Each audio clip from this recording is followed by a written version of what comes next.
That's all a matter of perception, is it not? No. That is, though, because what you think is quote unquote stupid, others might think is not. I Because mean what is stupid in that doesn't essence, change right? whether or not we genuinely actually think that it meets the concept of being stupid. But what's I the doubt you definition could of form stupid? that concept. But what's the definition of stupid? Yeah, so I think it's going to be someone that's not intellectually engaging in the topic in like an honest manner. That's the way I was using it. Because stupid, in essence, means lack of information, right? No, the way I was using it in this context, the way I was using stupid in this context is to refer to someone who's being a dishonest fuck. I'm not being dishonest. Yeah, well, you are. That's what it sounds like. In which way, shape, or form am I being dishonest? Well, I think that you're being dishonest because you're not actually giving an argument.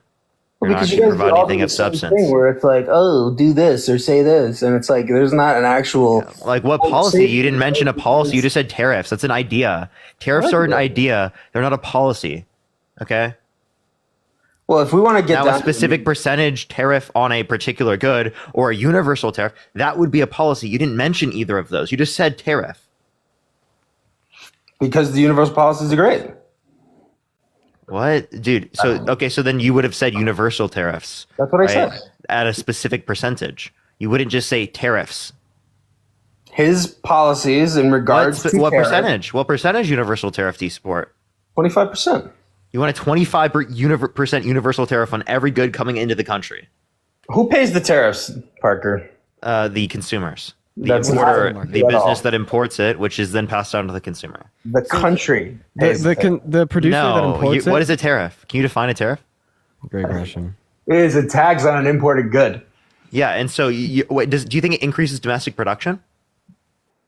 It does. How so? Describe that process. Because if you have to pay more to import something, you're gonna want to source it locally, which So means are you you- don't have to pay that. So are you saying that it's going to be more costly because there's a lower supply of available goods to the importer? Briefly, No, long term, because any production in the United States would be more costly. That's why it's been priced out of the market. that's not even true. That is how exactly how the market works. If That's it would why be you think if we it need would be tariffs. cheaper to if it would be cheaper to produce it right now in the United States, it would be produced right now in the United States for cheaper. Yeah, like That's let's how the watch market this. works. There's a really easy way to demonstrate this. Why do tariffs cause more domestic production of goods? So because it's cheaper to produce it locally than it is to source it. So tariffs make goods from America cheaper than goods from other countries by doing what? By making the good from the other country more expensive, right? Not by reducing the price of the good produced in their country, right? Okay, so then The only way to make goods produced in America cheaper, right, is to create a higher productive capacity, which means investing in the infrastructure that's required to actually produce these goods. So how about instead of imposing a tariff on these goods imported from other countries, making goods more expensive for the everyday average consumer, we instead just inject raw money into the infrastructure to create a higher level of productive capacity for U.S. manufacturers. Ryan and Cody, thank you Kamala for wouldn't have done $6.66. Thank you so much. And thank you for the dollar, Lacey. You said Biden and Harris would have done that? They did with the Chips and Science Act. It's a perfect example of how to bump U.S. production of goods. Before the Chips and Science Act, we produce about 1% of the global chip supply. In the next 6 years, that'll be up to 20 because we're investing money into the infrastructure to have a higher level of productive capacity. So, but you guys all sit here and talk about how tariffs are so bad. How come? Then how do you explain India having the highest GDP and the wealthiest economy, and they have the highest tariffs of all countries? They don't Wait. have the highest GDP or the wealthiest. What? You did, dude, this is what I mean, dude. What the fuck? No person who understands anything would have ever said that. That is the dumbest statement out of anyone's mouth I've ever heard. Ever. Why don't you look it up, Parker? Yeah, GDP. We're sitting GDP, here that's the thinking US. how It's holier the than US. thou. It's the US.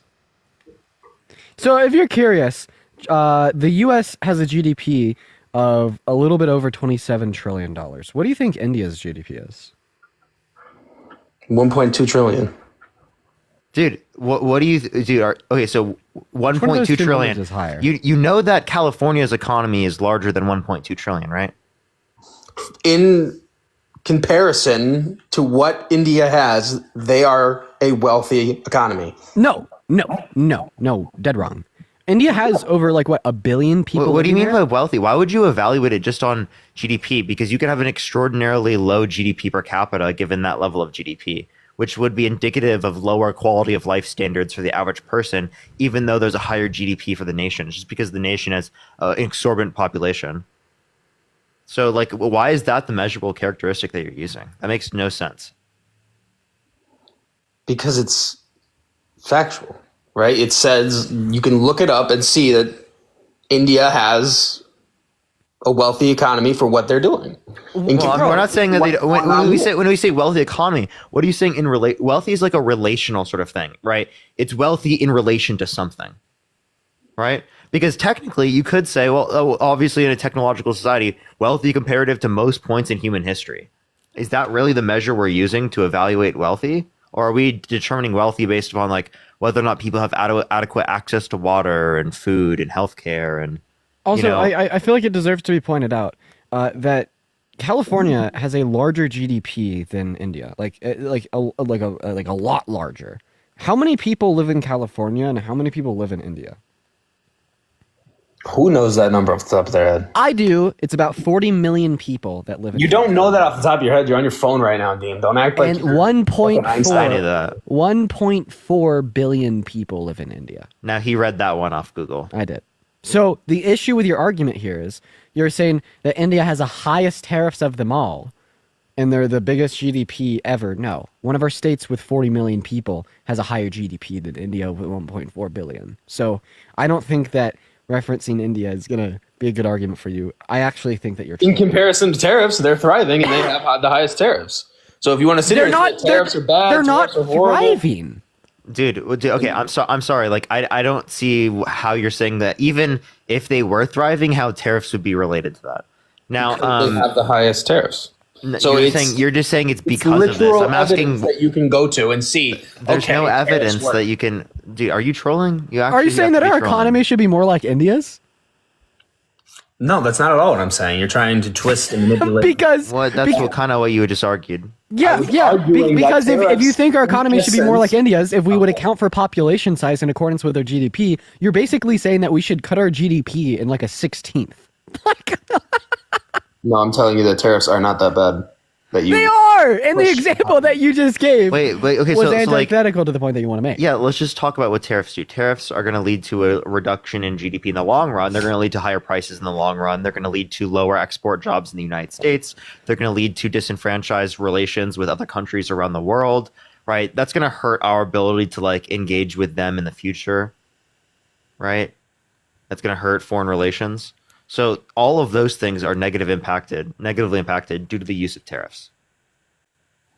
Is that what you want to do? You want to Bro, devalue the U.S. dollar because you disincentivize people to trade with the United States? the video on my main account just like randomly stopped sending that out. Dude, It that had happens to me great all the push, time. I'm telling you, dude. And then it just stopped. That's what happens to me all the time. Weird, bro. Can I ask you about the serious question? Yeah, if you just respond to anything I just said. I've already moved past that. I want to. I've already moved past that, dude. Jesus Christ, dude. Well, no, you have not moved past Because that. talking with you is like shoveling sand in the ocean. No matter what I say, right? You have your own like. I have an argument. I have an argument. I'm sorry, I have an argument. No matter what anybody says, you're not going to. There's no changing that, right? Because you believe, either because you're paid to believe it or you truly believe it. That I truly believe it. I don't know why you're saying that I would be paid to believe that. Right? I believe this, and because you have integrity? I was spewing this on the internet, right? I was saying these things on the internet, right? People then decided to pay me because they like what I do on the internet. So it's not that I'm paid to do this, right? I'm paid because people like my positions, they like my opinions, they like how I convey them, right? A lot of people have the same positions I do. That doesn't mean that they're in this position. So it's not just paid to have a position. What? That's a ridiculous statement.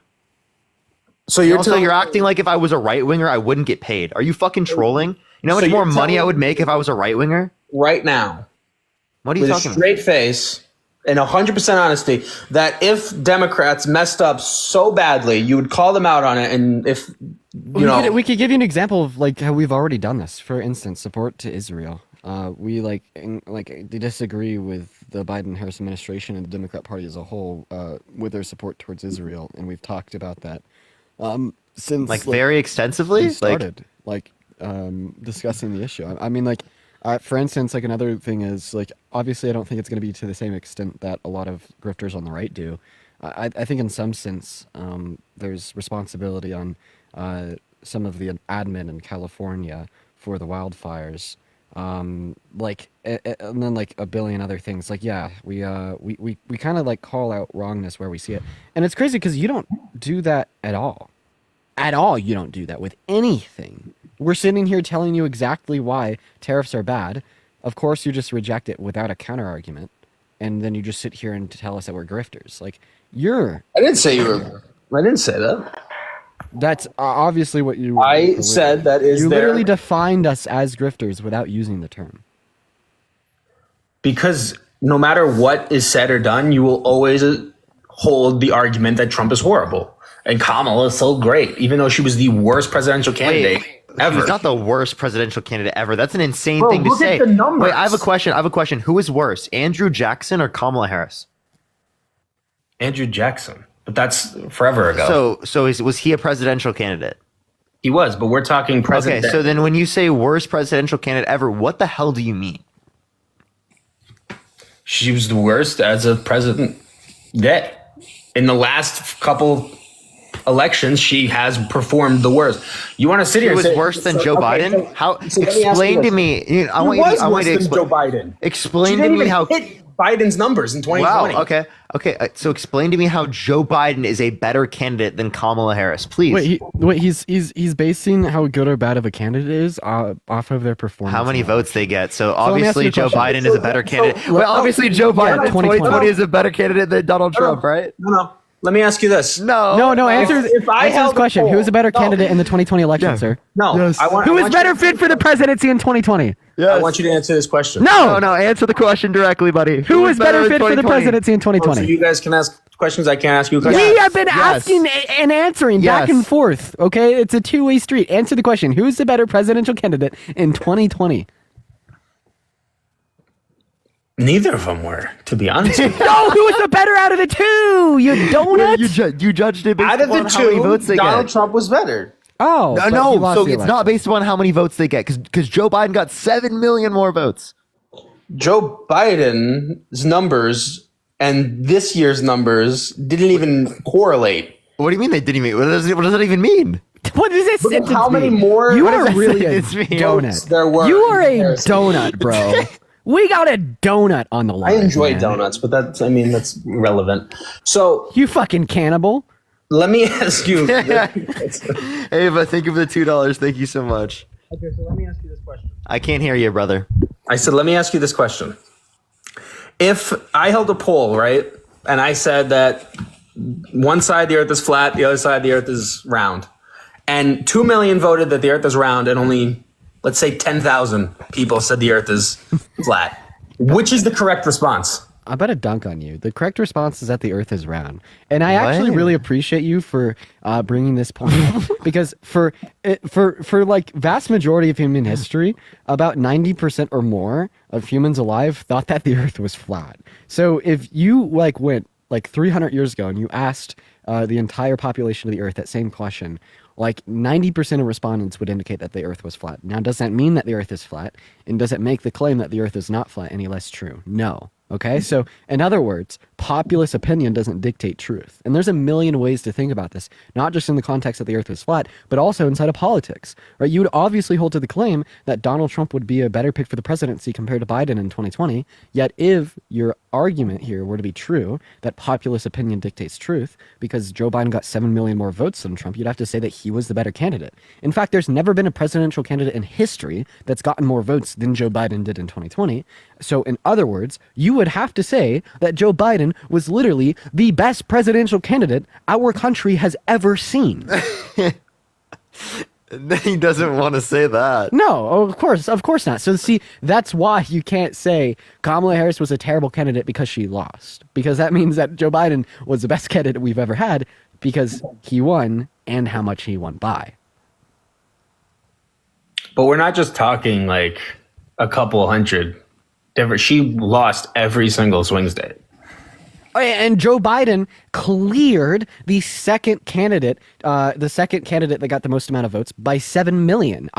I'll make the same rhetorical argument. All of a sudden, if you are accepting this logic as it would apply to Kamala Harris, why don't you accept this logic as it would apply to Joe Biden in 2020? You're obviously being disingenuous. You obviously know that you're being disingenuous. You obviously know that you've lost this argument. Just give it up. And it's not like we're going to like jeer or like berate or be rude to you once you give it up and concede on this point, because we want you to be more logical, right? And conceding on this point actually demonstrates that Italian stallion down here, right, is maybe not completely and entirely a donut, but can actually, right, update his own beliefs in accordance with a greater understanding of logic.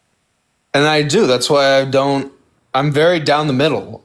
I don't go right. I don't go left. There's no down the middle on this issue. MAGA, You have to reject the logic that Kamala Harris is a bad candidate because she lost the election. She's a bad candidate for more than a dozen reasons. Okay, but one of those reasons is not that she lost the election, correct? We can stipulate that might not be It's not even a wholehearted stipulation. reason, but It's not even stipulation. It's not something to look stipulation to at. say. Did they that just use the populist- R slur, or am I tripping? I didn't hear it. Maybe I'm tripping. Did what you hear are it? some? No, I think I'm going insane, bro. What's the R slur? Don't worry about it. I'm tripping. Okay, no, it's okay.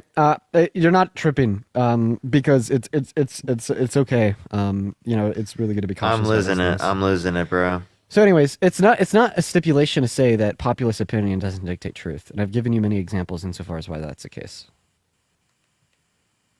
Okay, so then we can move on from that, but we can also talk about you can sit here and argue that she would have been great for the economy, but she ended $20 million in debt and blew through $2.4 That's billion. actually not true. One, that's not true. Two, it's not true that she was 20 million in debt. One, two is, if you want to relate to this, Donald Trump signed off on more debt-related spending under his administration, 8.4 trillion overall, 4.8 trillion non-COVID related. For the Biden-Harris administration, 4.3 trillion overall, 2.2 trillion non-COVID related. From the Committee for Responsible Federal Budget, the Committee for Responsible Federal Budget also indicates the estimated for the next 10 years for Harris is 3.5 trillion over 10 years, but for Trump it was 7.5 trillion over 10 years on the central estimate. So if you want to look at who causes more debt, obviously you look at Donald Trump. And also, when we're evaluating how good or bad she's going to be for the economy, we're going to be looking at her policy, not like some fucking Facebook post about her campaign. What policy did she have? She never talked about a single policy in her entire campaign. All she did was badmouth Trump her Policy was entire really nice to campaign. Donald Trump's.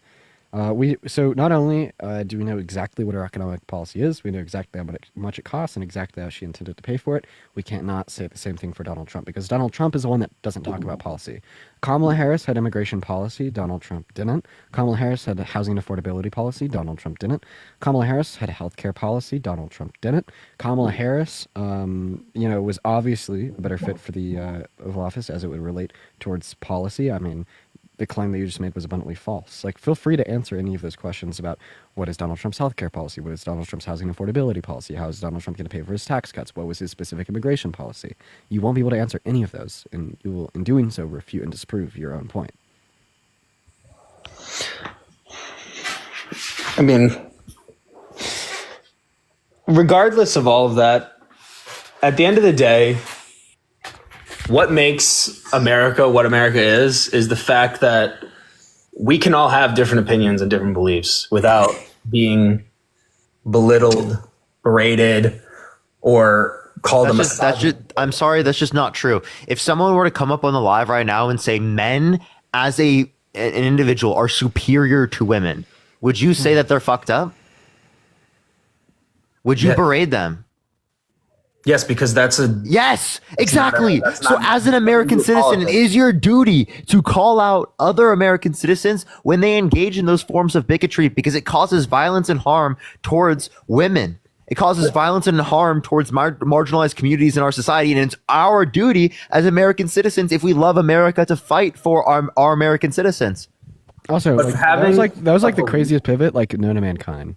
But having a belief that is saying that men are superior than women, and then but saying that I like this candidate or that candidate, are two very different things. You are not. Wait, you understand that we can reference other misogynistic views that you might have in support of Donald Trump? Those that might include literally voting for him in despite of the fact that he bragged about grabbing women by the vagina without asking, walking to changing rooms of naked teenage girls in Miss Teen USA because he quote unquote owns the place, right? And girls that were changing, that were teenagers. You understand that he seriously said you date a 10-year-old girl in 10 years, sexualizing her, right? He was held civilly liable of sexually abusing E. Jean Carroll, forcefully penetrating her against her will, right?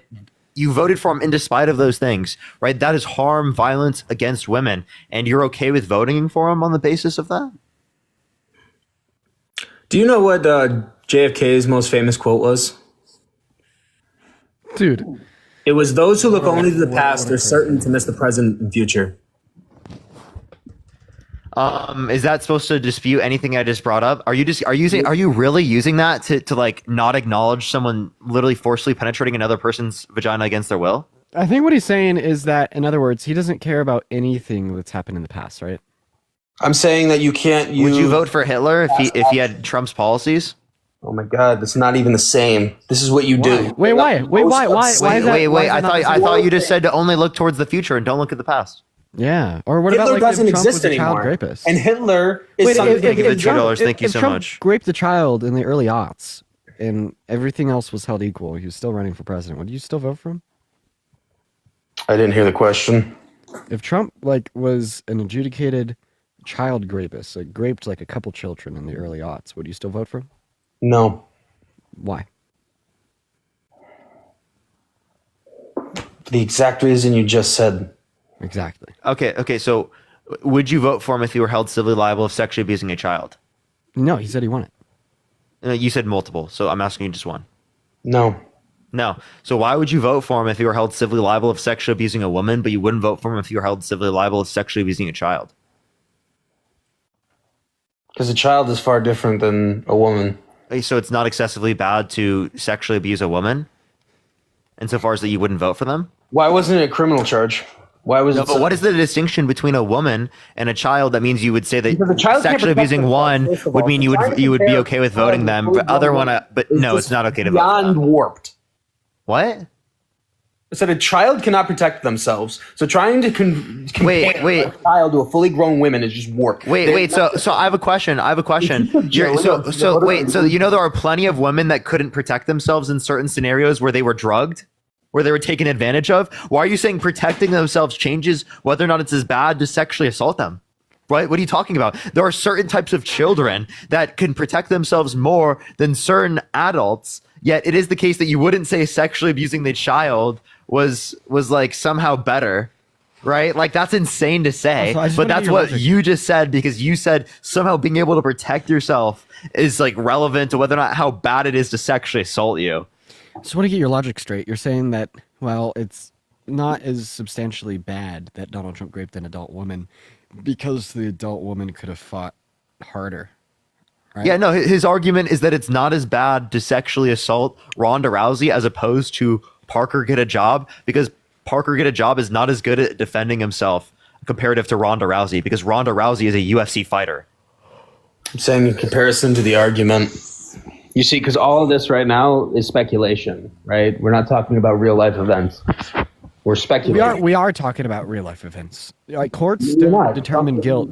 Didn't- Courts don't determine guilt on the basis of speculation. They determine guilt on the basis of evidence. And if it was evidence, it would have been a criminal charge, not a civil No, charge. wait. Actually, lead me to why that's your conclusion. Give me the argument that if there was sufficient evidence, it would have been in a criminal court compared to a civil court, knowing that the statute of limitations had passed for the for the accuser to take it to a criminal court. At least, thanks for the $5 on Venmo. Look at Diddy. Perfect example. That's criminal. And how does this relate to your argument insofar as why it would have been in criminal court if there's sufficient evidence knowing that the statute of limitations had passed? Statute of limitations passed on Diddy, and he's still Being criminally charged? If he was able to take it to criminal court, then the statute of limitations didn't pass. Would you be able to give me any evidence that he's being criminally charged even though the statute of limitations had passed? I also don't think there's a statute of limitations too. So you can't give me any evidence for that. Raping. Yes, by the way, there is in New York. I think raping is the same as murder, and there is no statute of limitation. There is in the state of New York. You can't deny their legal code, man. I mean, that's just that's like an objective basis of reality. Could you stop being annoying? Can you stop trying to push one narrative without having any open mind to a different one? I'm not open to denying reality. Sorry, deal with it. You're denying reality by continuously bringing up No, basic. I'm absolutely not denying, dude. You're like have no correlation to what we're talking the law's the law, man. There's a statute of limitations on grape in the state of New York. There's nothing we could do to deny that fact. That's like denying the shape of the earth. The law is objective. The law is something that we could all easily and independently research. The law exists in one place for the state of New York. Then also, he was charged with sex trafficking, not grape. Minnie, thank you for the... He's accused of grape as well. What does this do to challenge my point that there's a statute of limitations on grape in the state of New York that made it impossible for criminal litigation to be pursued? Well, ask yourself why now. What is this? What are you doing about my argument? Are you going to reject it or accept it? You don't it? Okay, you're right. Statute of limitations is 3 years in New York. I was wrong. Donut. I had to check. It's being a donut, bro. You're being a donut.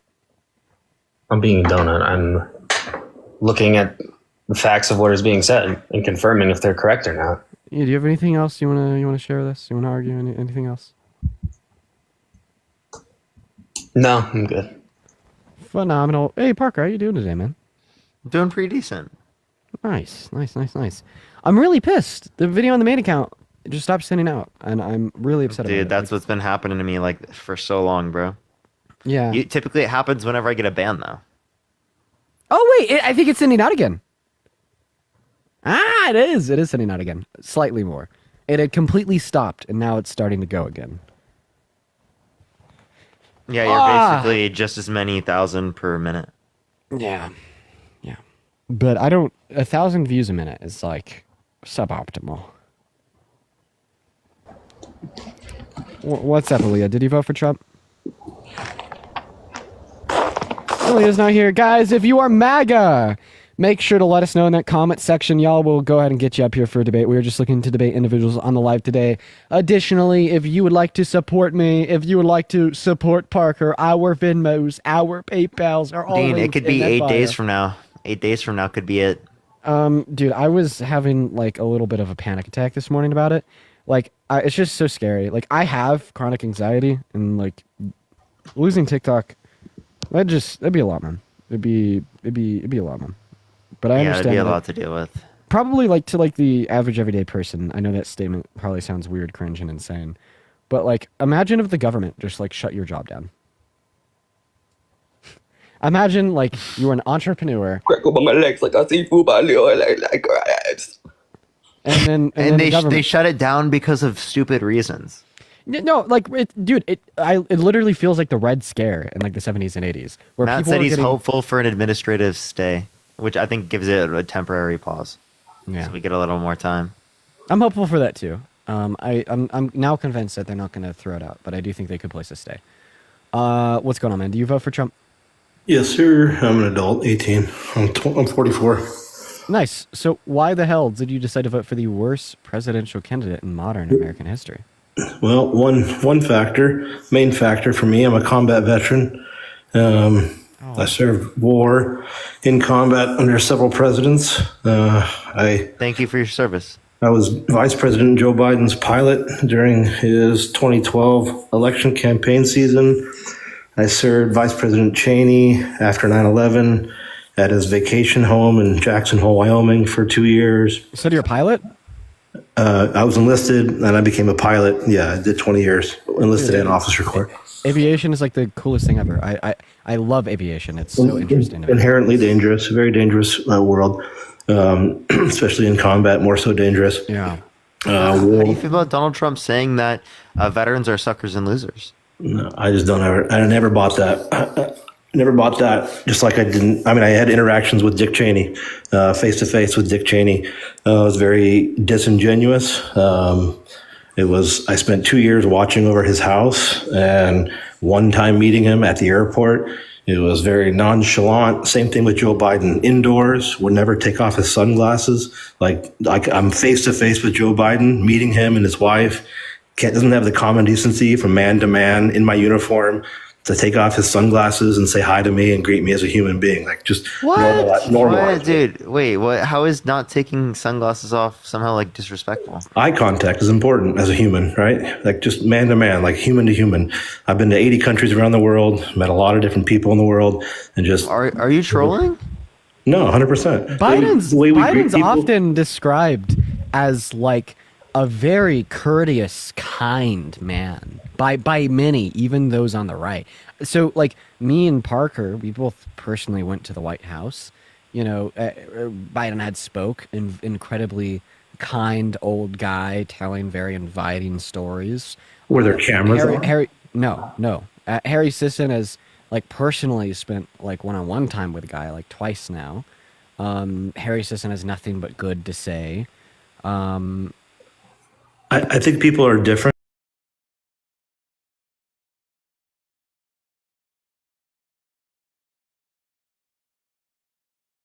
Head of Secret Service, who I just spent the 6 months working with in Delaware, in Newcastle, Delaware. And then he came, it was his wife was there, his daughter was in the back room in a meeting. There was only 6 people in the room. There just happened to be John Calipari, the University of Kentucky head coach, sitting at the couch while we were having a conversation with Biden, about a 20-minute conversation. It was my one experience, 20 minutes, very limited, in a very small setting with 5 other people, and it was just very disingenuous. It wasn't real. And it was a shared experience that I had with another vice president. I thought him and Dick Cheney were very similar in just their interactions while in uniform. So listen, there's like so many people that just don't share that experience with me, Biden. Secondly, like if I feel like any veteran would probably never vote for Trump. Like you guys like put your lives on the line to fight for the American democracy. Well, let me go back to what I was originally saying first. Right. Well, listen. It was about combat. It was about combat. You and other veterans put your life on the line to fight for the American democracy. But let's differentiate 2 types of veterans. There's 2 types of veterans. There's normal veterans that don't serve in combat, and there's combat veterans. Okay. Watching people die is very different. There's a huge difference. Dude, okay. Combat veterans literally put their lives on the line to fight for the American democracy and for our individualistic rights, freedoms, and liberties.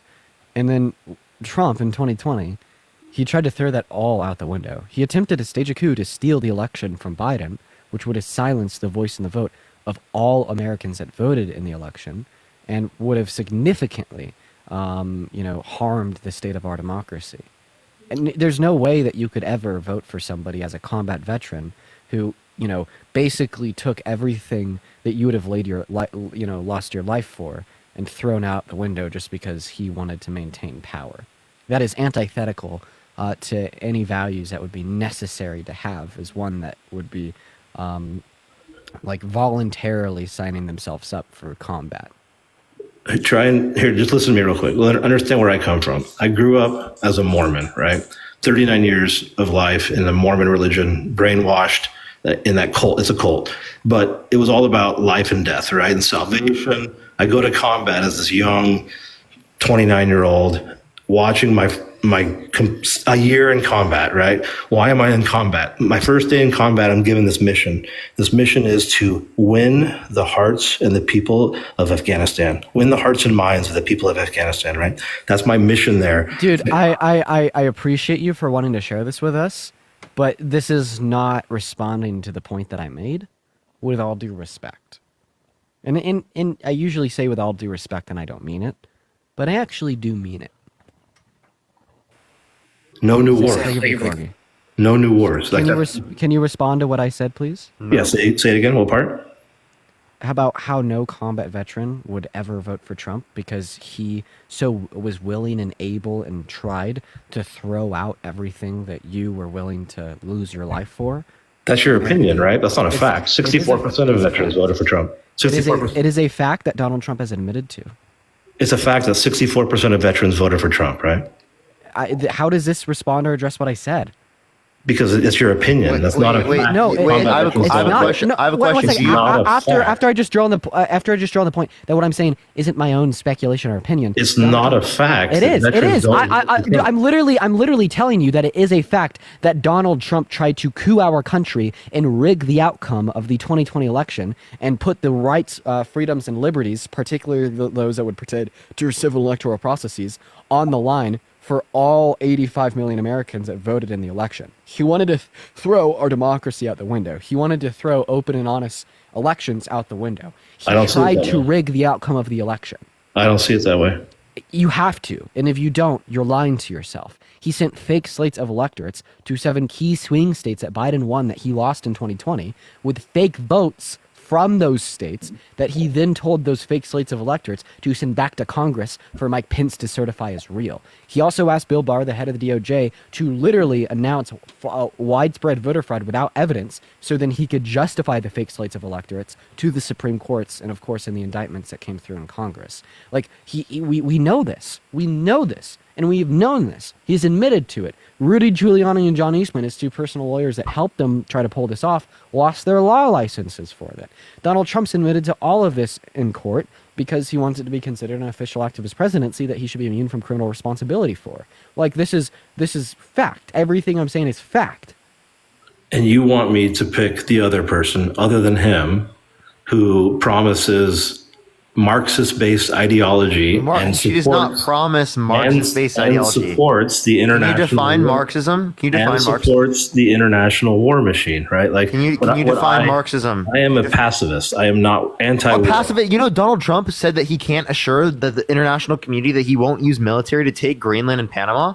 And he's I've talking been- about how have you much been- he will have you invade been- Mexico or that he wants to been to economically Greenland? coerce Canada to join the United States. What Have are you you talking been to- about? Pacifist. Pacifist my ass, bro.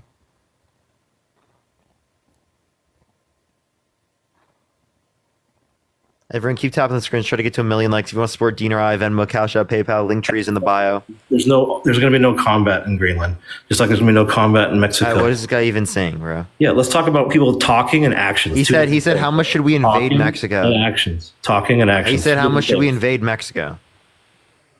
Yeah, did you ever threaten so your what mom and dad actions- to run away? Did you ever threaten your mom and dad to run away when you were mad as a little kid? What? Are you comparing me as a little Words kid? and No, I actions. never did that, Yeah, by the they're two way. different things. By the way, Let's I look at never did actions, that. I'm just not going to the say words. I never did that, but I'm just saying, are you comparing a kid's judgment like to like Donald Trump? Because that sounds pretty good. He is a child. I mean, like No, I'm I talking would about words and compare the way that actions. he You acts take to a my- child take my because words in context. that makes Take a my lot of words in sense to context. do. Honest, I'm not going to lie. That makes a lot of sense to do. Yeah, just take my words at context. Words and actions are two different things, right?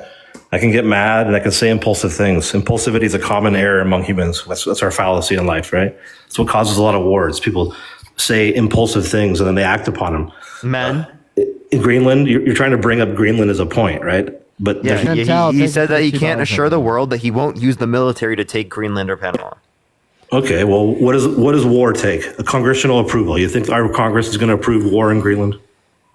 Wait, you think that a presidential candidate threatening, like literally illegally annexing regions, isn't like a big deal or isn't an issue? It's rhetoric. Do you think that's a threat towards peace? I think it's rhetoric. Do you think that's a threat towards peace?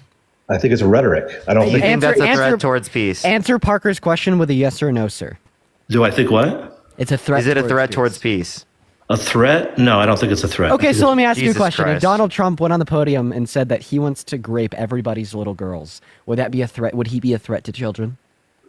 If he got on the podium and said he wants to rape everyone's little girls, that would be a threat to civilization for sure. Not just a threat towards children, a threat towards civilization. So, okay, if that's a threat towards children, then I'm saying that he can't promise he won't use military action to invade and overtake the Panama Canal alongside Greenland is a threat towards peace. Like that's how we categorize threats. If like a high schooler gets on Snapchat and says that they're gonna pew up the school, or they can't promise that they won't, well, all of a sudden they're a threat towards the school and everybody in it, and the cops need to be called. Someone says they want to engage in intercourse with a child, they're a threat towards children. So of course, when he says he can't promise that he won't invade with military action Greenland and Panama, he's a threat towards peace. That's how we use the term threat. Categorically speaking, you use it in this context so often. It's words. Yeah, it's rhetoric. It's political rhetoric. But- It's but used what- He everywhere. acts like Wait. words don't mean anything.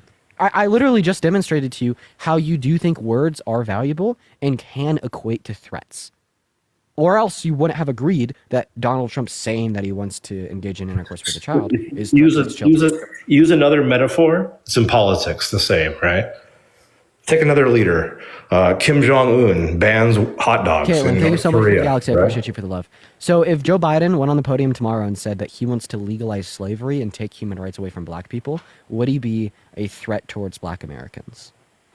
Obviously, yes. Bro, like, so then using that reasoning, obviously Donald Trump would be a threat. Definitely not. It's a completely different case. I'm Use gonna the same cry. I'm topic. gonna cry. Use the same Oh topic. my god, please save Oh, me. wait, Please, wait. please. So if there's just a random Compare candidate that apples won to for, if there's a random candidate that ran for president, became president, and said that he couldn't promise he wouldn't take human rights away from black people, would he be a threat to black people? He can't promise that he's not going to take rights away from black people. Human rights, yeah. Would that be a threat to black people? Of course.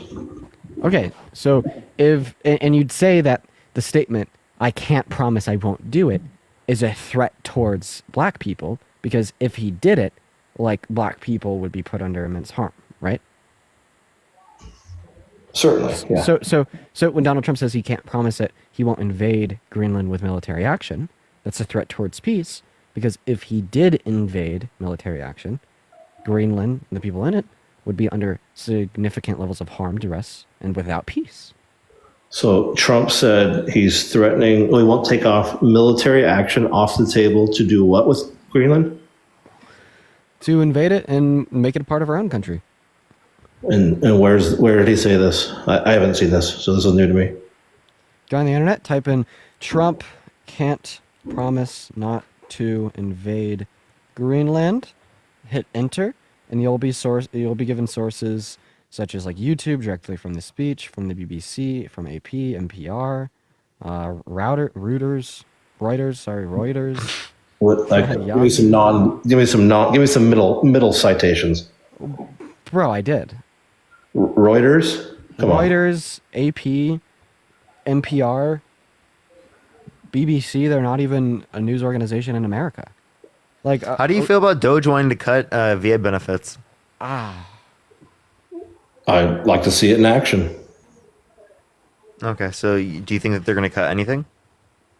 I think they're going to cut some 457 government agencies. They should cut some government agencies for sure. Should they cut VA benefits?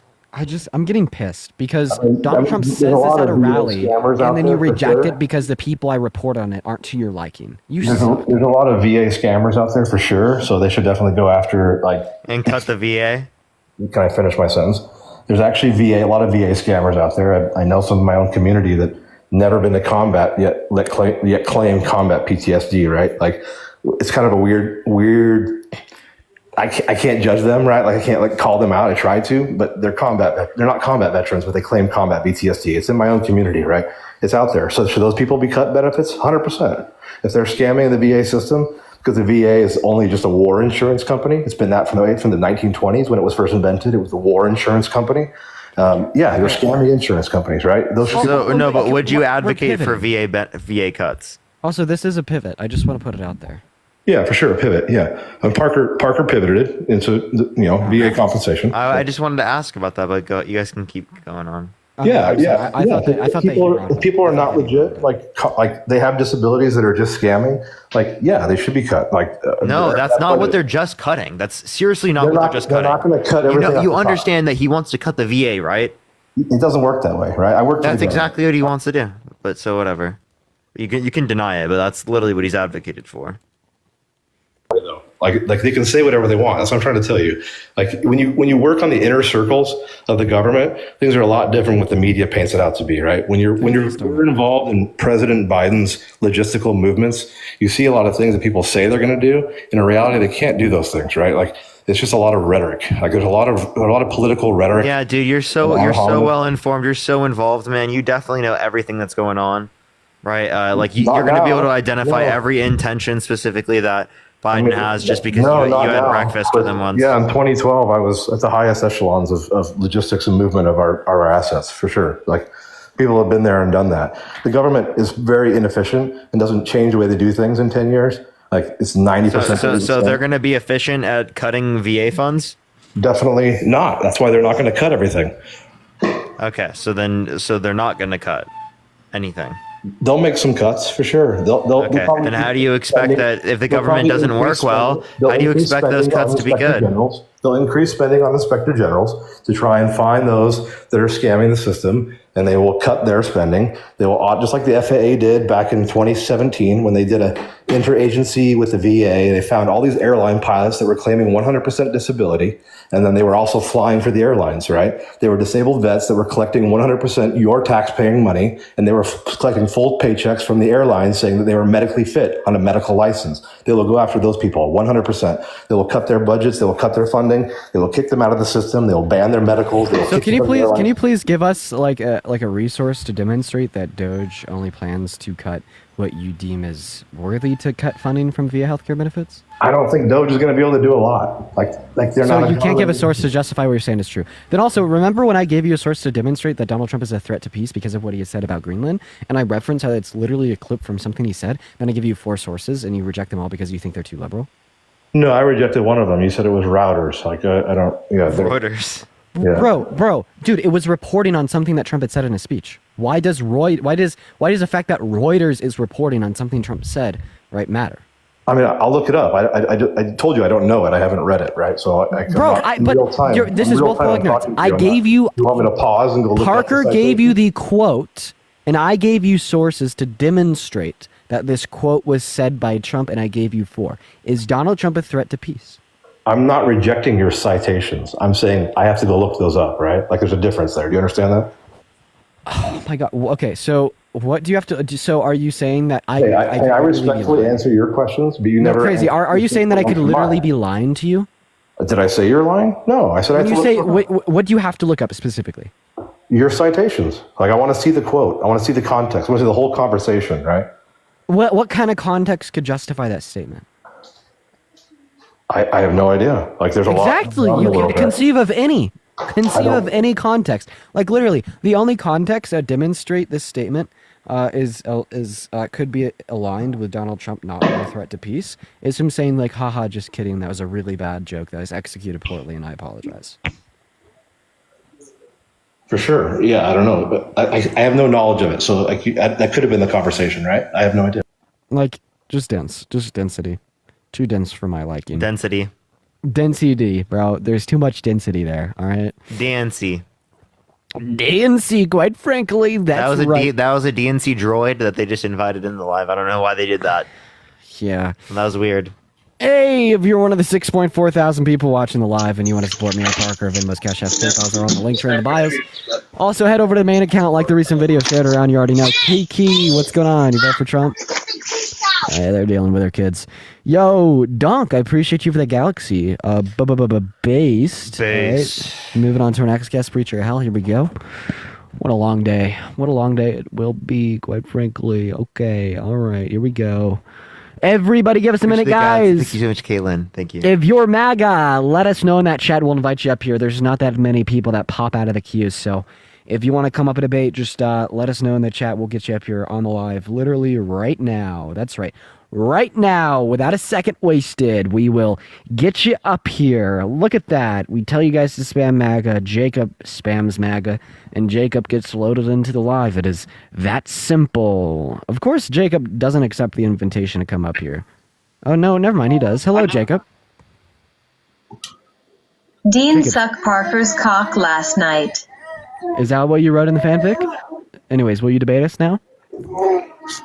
So Do you have the time? to listen to me whine about nothing and everything all at once. Hey, Christian, what's up? Did you vote for I'm one Trump? of those melodramatic fools, neurotic to the bone, no doubt. Hey, what's up? Did you vote for Trump? Yeah. Okay, you're like what, 17 from UK? No. Right, 16. My bad. No. Everybody, just give us a minute. Next guest is loading up in here. Spam MAGA in that chat if you want to come up and debate.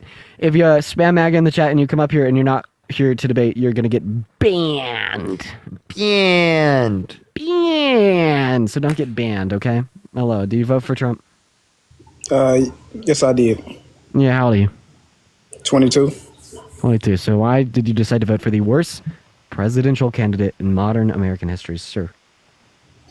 Well, obviously, I guess you could say I did. That's your opinion, but I don't think he's the worst. Obviously, because he won, and the majority of Americans that are Democrat and Republican voted for him. I mean, yeah. Okay, got it. So he won, therefore he's a better candidate. I have a question. Who's a better candidate in 2020? To the American people, it was Joe Biden. I don't deny the election. Oh, so you legitimately think that Joe Biden was better fit for the presidency compared to Trump, right? Oh my God, this is Connor. Hey, no, it's not. It's Chris, bro. It's Chris. My name is Chris, bro. You've been on my live on this account. I don't know who Connor is. I like I don't know. You keep adding up people who are on our side. Russ, what's up? You vote for Trump? I sure did, man. Why the hell did he do that? Well, you said he was the worst president candidate. I thought he was a whole lot better than Kamala or Joe Biden, for sure. How so? How so, yeah.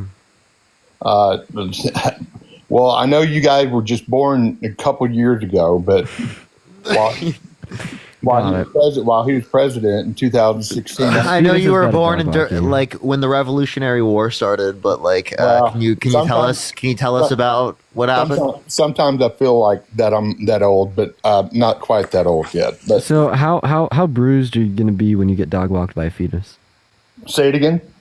Don't worry about it. Why do you think Trump was a better pick for the presidency compared to Harris? Well, I know that Trump was the better president at the time, just because we actually paid bills in 2016. Paid gas. Gas prices were way less. Gas prices. How did the Biden-Harris administration cause gas prices to go up? Great question. I know exactly how that happened. Taxes? So during COVID-19 shut down a lot of businesses. Mm-hmm. You remember the transport issue, all the barge ships in the bay, they were waiting to deliver all the material. Let's just start off with the first reason, shut down businesses. Wait, no, How did Biden and Harris shut down businesses when Trump was president? You understand that the business shutdowns were in April of 2020 under his presidency, right? I don't know if you guys remember this. I know y'all were probably finishing eating baby food at that time, but do you remember, honestly, do you remember what happened when the White House was trying to encourage everybody to shelter, business shut down? As a matter of fact, the great and powerful governor of California, he was telling everybody to stay in while he was going out and eat, and he got caught by the public because he shouldn't have been doing that. I understand that this all happened under Trump's presidency. Like seriously, the highest rate of unemployment caused by the pandemic. That's not correct. That's not correct. It is, and I'm explaining. It was under both Trump. It was under both Trump and Biden. Not to the same degree at all, right? Yeah, yes, it was. California. No, I want to states. describe to you how and why and give you the evidence if you shut up. Is that fair? No, because you asked me questions. So we asked you how Biden and Harris caused inflation in our country. Your answer was businesses shutting down. Yes. The highest rate of unemployment that we've observed given, right, the pandemic was 14.8% under April of 2020 under Trump's term. And secondarily, there's no executive orders or policy passed by Biden and Harris to shut businesses down. Okay, so if you remember, during that time, all the transport of goods was delayed. The price of gas was going up because oil exploration was going down. They weren't taking any new leases on governmental property. So your prices of gas went through the roof, which caused inflation on the price of groceries to ship because all these 18-wheelers and all these trucks transporting food from the ports was getting very expensive. All the wood it increased in price, so that meant the housing market was going through the roof because of shipping the material because of gas. So during all this time, blue states were recommending everybody to stay home, shelter, and no public, nothing within 6 feet apart. It took a big toll on airfares. Took a big toll on travel. It took a big toll on all that stuff. And then all of a sudden, Governor of Florida said, we're not going to do that. We're going to let you guys work, and everybody is essential, not just the people who are serving liquor at the bar or whatever. Everyone is going to be essential. And what happened in Florida? Oh, my goodness. I tell you what happened. They didn't have as much of a hit than they did like in California, in Illinois. Okay, are you done? Dude, it's not fucking Yeah, I'm done. I'm just going to go ahead and repeat what you're saying.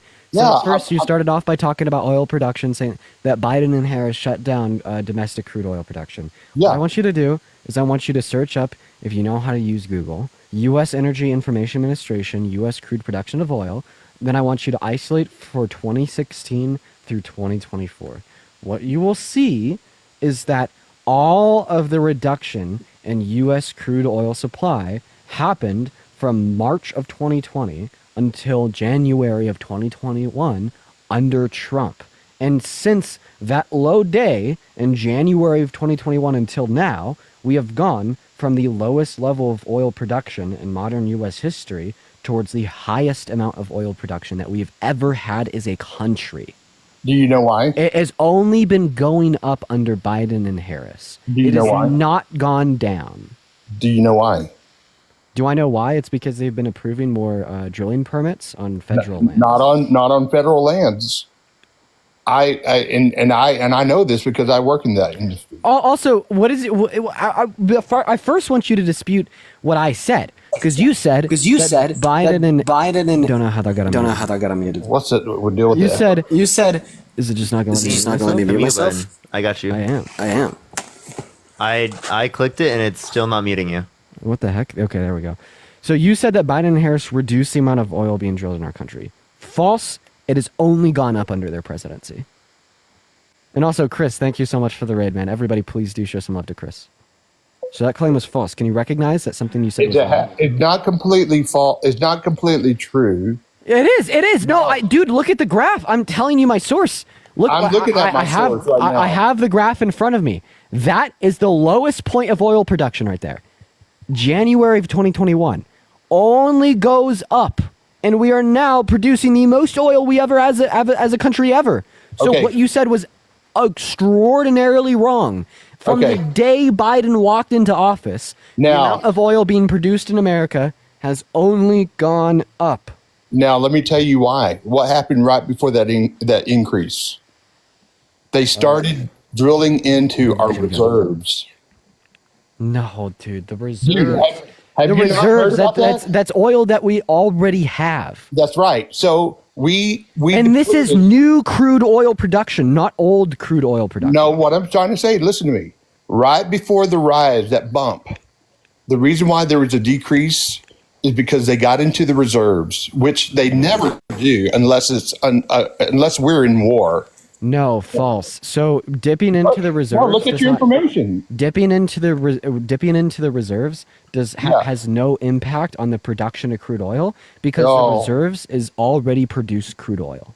Where do you think? How do you think that reserve got oil? We had to produce oil for the reserve, fill the reserve up, and then all of a sudden, when we run out of the reserve, we have to fill it back up. Look into that. So you're saying that Trump drained the reserves and Biden had to bail him out by filling them back No, up? no, no. I'm not Also saying increasing Trump. their oil Trump production. didn't touch the reserve. Trump was So then what the hell are you saying? Why did we automatically see Listen the to me. highest I'm level trying of to- I'm domestic trying to oil tell you. production that we've ever had as a country? Because once again, draining the reserves doesn't increase our crude oil supply because that is oil that has already been produced, right? And what's tracked on EIA is new crude oil, not old crude oil. It's Okay. new crude oil. So if you let me finish. So when Trump was president, in the first time in history, we were exporting oil. We've never exported oil like we did under Trump. And then Biden, taking office, immediately shut that down, immediately shut down all federal land leases because apparently fossil fuels was so dangerous to the environment. And he supported Ukraine and Russia for their pipeline, for their oil that we were importing oil from, as well as from Saudi Arabia. And I mean, you know, it's just. I mean, there's we are literally. Oh my God! Now I want you to go and I want you to look up oil and petroleum products explained on EIA, and you will get a graph of the amount of exports of oil out of America to other countries. Exports have remained the same apart from a dip caused by the pandemics. Secondly, you are literally trying to make an argument that Biden decreased the amount of crude oil production in our country. False, wrong. Literally wrong. Like, you are being such a donut, Russ. I'm so sorry, but like, I don't know if it's because like you're just dogmatic. I don't know if it's because you just co-signed to your party with like no thought whatsoever, and you treat politics like a goddamn UFC. But like, listen, the argument that Biden and Harris decreased crude oil supply in our country at all is wrong. There's no empirics to justify that point. There's no evidence to justify that point. All of the evidence says that the inverse is true. It is precisely the case that from the day Biden and Harris walked into office until now, we have only seen an increase in the amount of oil that's being produced in our country. And in fact, we are now producing more oil than we ever have. Ever have as a country. We're producing more oil now than at any point ever in U.S. history or at any point in the history of any other country, right? And you're trying to tell me that the reason we've seen that increase in crude oil production is because we were tapping into the reserves? Tapping into the reserves doesn't create new crude oil because the crude oil in those reserves was already created long ago. So tapping into the reserves does absolutely nothing for the U.S. crude production of new oil. So, Dean, let me ask you something. When you tap into the reserves, what is your next step? Your next step is you've got to replenish what you've tapped into. So the reason why you see the increase of oil production is to replenish what we tapped into. And you understand what the reserves are for. Do you understand what the reserves are for? So are you saying you want to replenish the reserves at higher prices because you're going to demand significantly more at a higher price scenario? No, I'm asking you a question. What are the reserves for? Or for like a national security reasons, or for like certain scenarios where we need it, where we need like an uptick in supply that's available to consumers. Well, no, it's mainly for war. If our country ever goes to war, we have to rely on the reserve, or should I say, the supply of the national security reasons. Right. Well, yeah, national security reason is such a vague answer. You got to know specifically what you're talking about that. But let me tell you, for me working in this industry, I've worked in I live in the Permian Basin. The biggest drop in our crude oil reserves was from 2019 to 2020 under Trump's presidency, when we had 44 million barrels in our oil reserves in 2019 to when we had 35 million barrels in our oil reserves in 2020.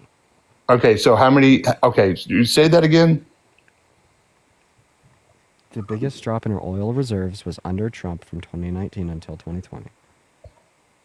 Okay, so to go back to why I voted for Trump. Why the hell would we let you do that? You're being an insufferable donut. Well, the first thing you say when you come up on this live is that we're kids that just finished eating baby food, and then you want to start a conversation about the production of oil under Biden and Harris. I Yes. log you with facts, and then you say, well, they drained the reserves. They drained the reserves. Then I show you how they didn't, and now you're sitting here like whining, crying, and wanting to talk about someone else. I can't do this today, Russ. You're gonna Well, make me well, the good like thing balder about than this, you by 30.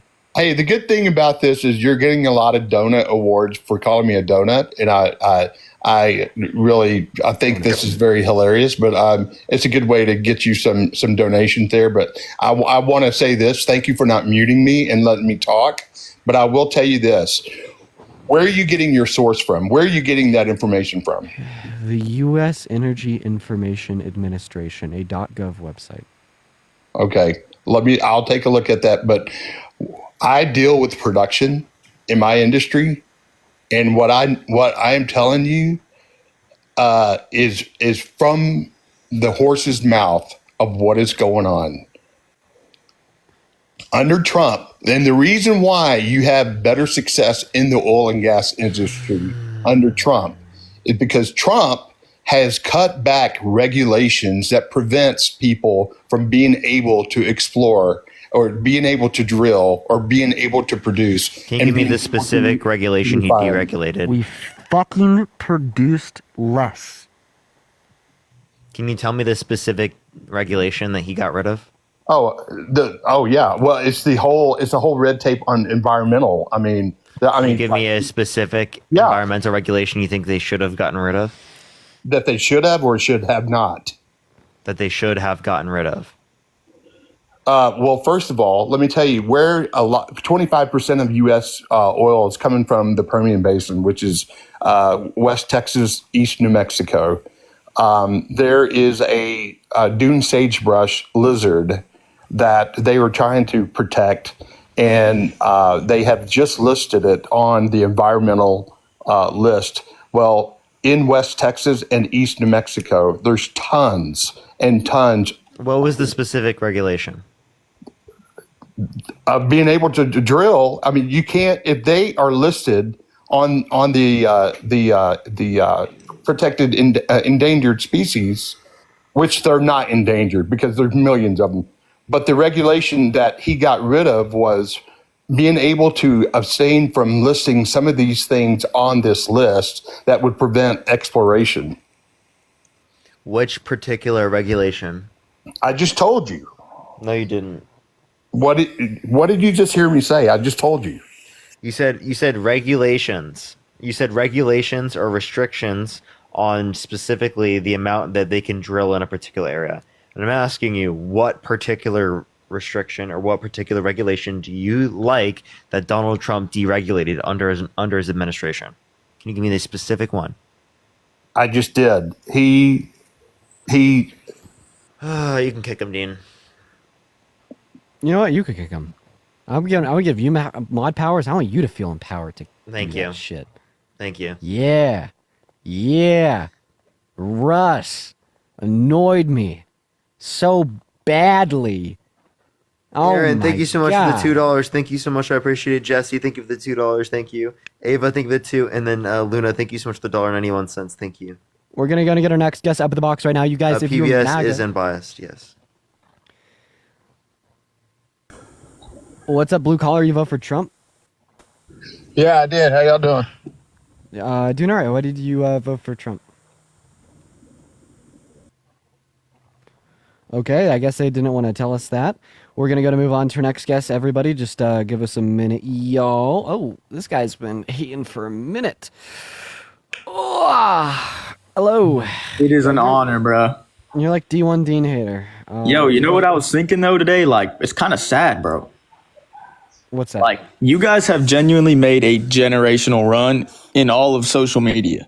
Like, you guys have transformed this live streaming scene. Like, I respect it, bro. And that's why I ride the trends and I make funny memes and shit. But, like, on some real shit, like, props. Like, mad props. But you guys are still some bozos. Like, absolute dorks. Explain. So, you think crude oil production going up, like, it's always going to be going up. We're going to get higher and higher. In Trump's first year in office, he's going to produce more oil than Biden. And then we're going to have a bunch of NPCs on here saying, oh, he produced more oil than Biden.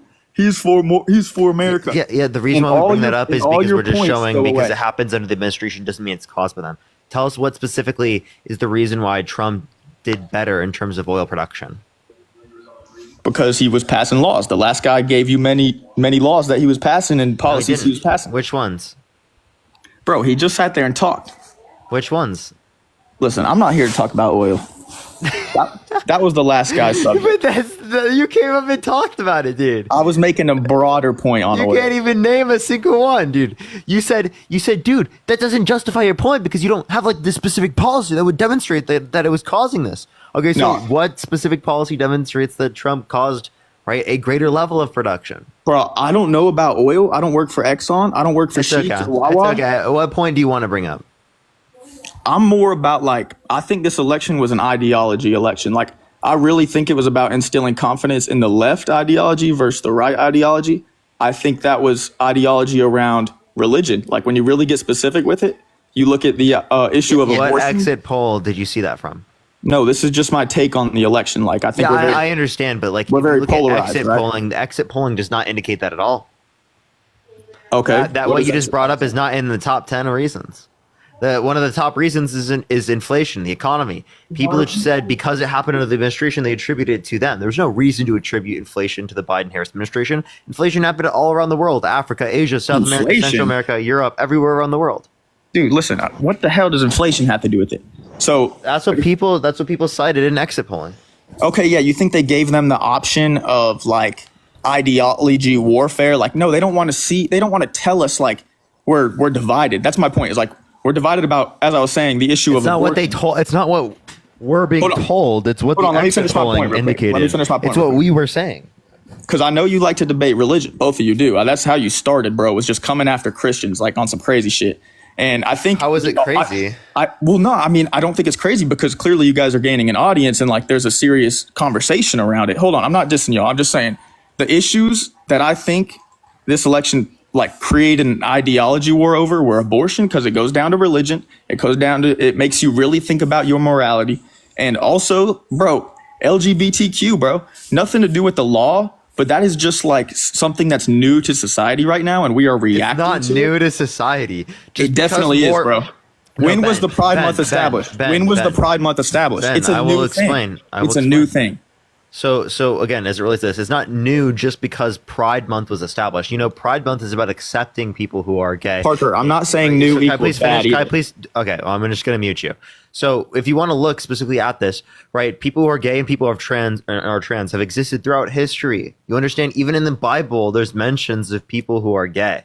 I hope you understand that. That's not like a new thing for someone to be gay. Now, are you saying because there's a greater level of people that you see that are gay? Well, that's just because more people are coming out to you, because throughout history, it's been demonized and people have been like literally what's it called, discriminated against because they were gay. So obviously there's going to be more people coming out who are gay now when there's a more accepting society. Okay, that's not because more people are gay. It's because more people are accepted and coming out. Like the same way that like more people came out with the fact that they were left-handed when it was socially accepted than when it wasn't socially accepted. Also, can we just point out the fact that you said we like spewed about Christianity and whatnot? This makes me think you're a Christian. In the Christian Bible, it talks about gay people in Leviticus, which was a book written over 4,000 years ago. So no, gay people aren't new. That's what I just said, man.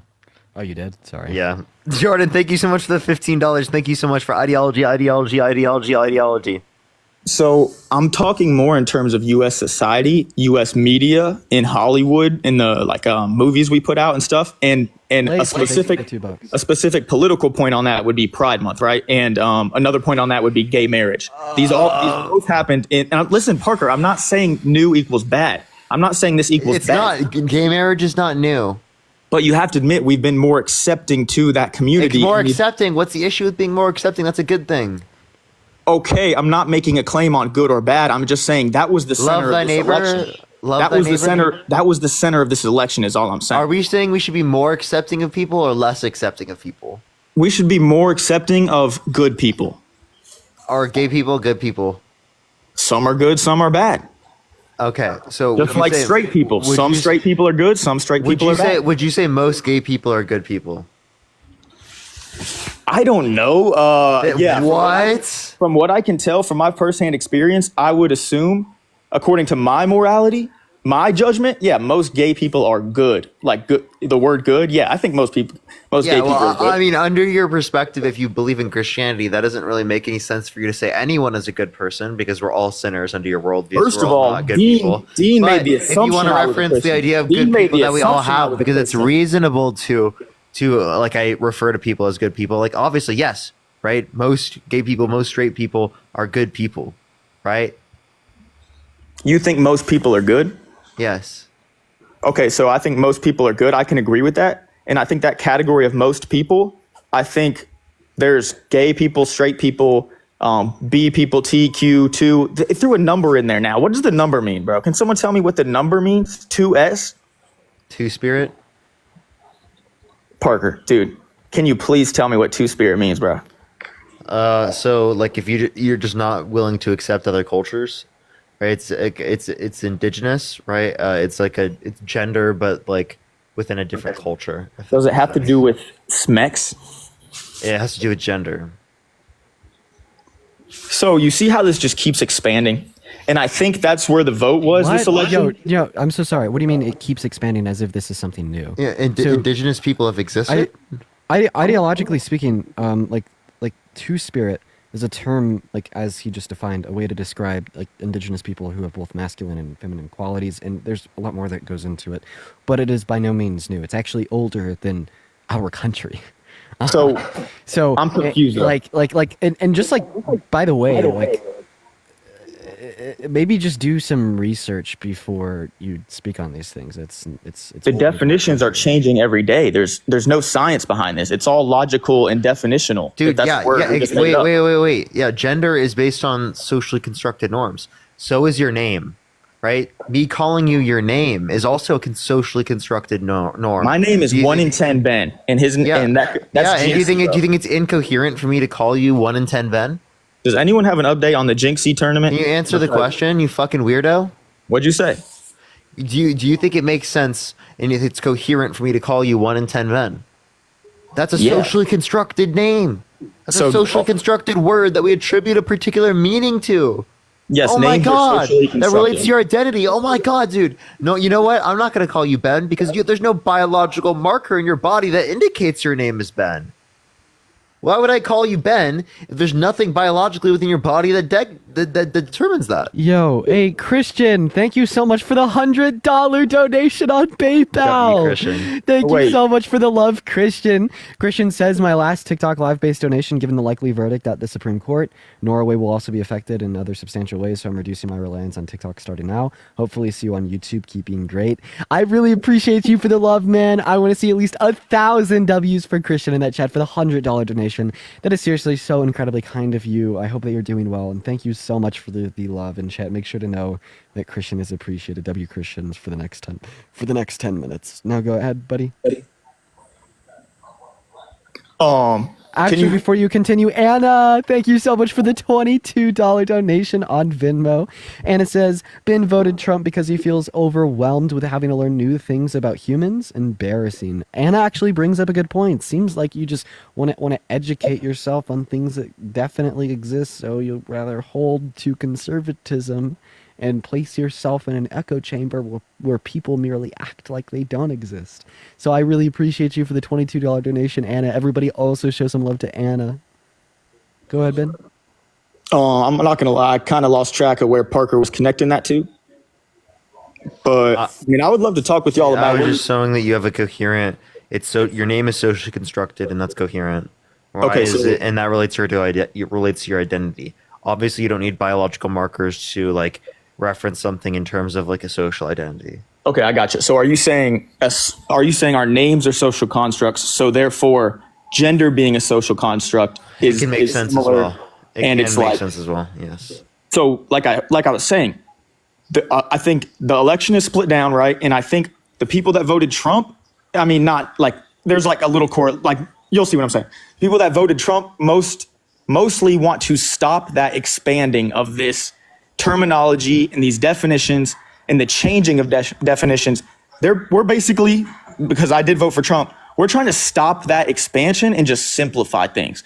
And the left is like, we're so welcoming. We're We're going to welcome what a 2S is, but like there's no logic because once again, Two-Spirit is older than you. It's older than Trump. It's older than this country. You know nothing about indigenous people. You know nothing about indigenous culture. If for you, right, as this little fucking 18-year-old white boy to sit on this live saying that Two-Spirit is something new that has completely changed the conceptualization of America, of a gender in America that has traditionally existed for so long is completely false.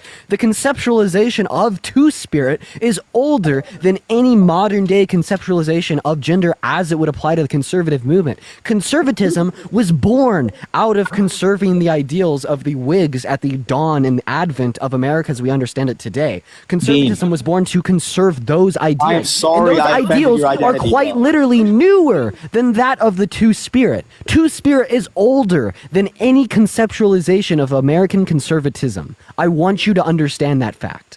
I am so sorry I offended Two Spirits. If there's any out there, I'm so sorry, bro. Seriously, if whatever line I crossed, I'm just describing. You say what you're not taking anything seriously. Like No, he's describing what you're saying wrong. You're not about it. taking anything he's saying seriously. But let me bring it back. I'm just talking about the expansion of it. Like, I'm so you're Inclusivity. right. Wow, we're inclusive. You're a fucking Christian. You say love thy neighbor, love everyone. I never accept said everyone. I'm a Christian. I never You're said not I'm a Christian?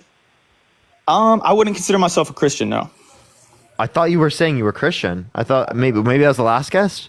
I follow the Christian book, like the Bible. I read it a lot, and I try to take wisdom from it. I've also read the Quran dude. a little bit. The and what? I believe in a higher power. I don't know. You read the what? Obviously, I've read the Bible more than the Quran.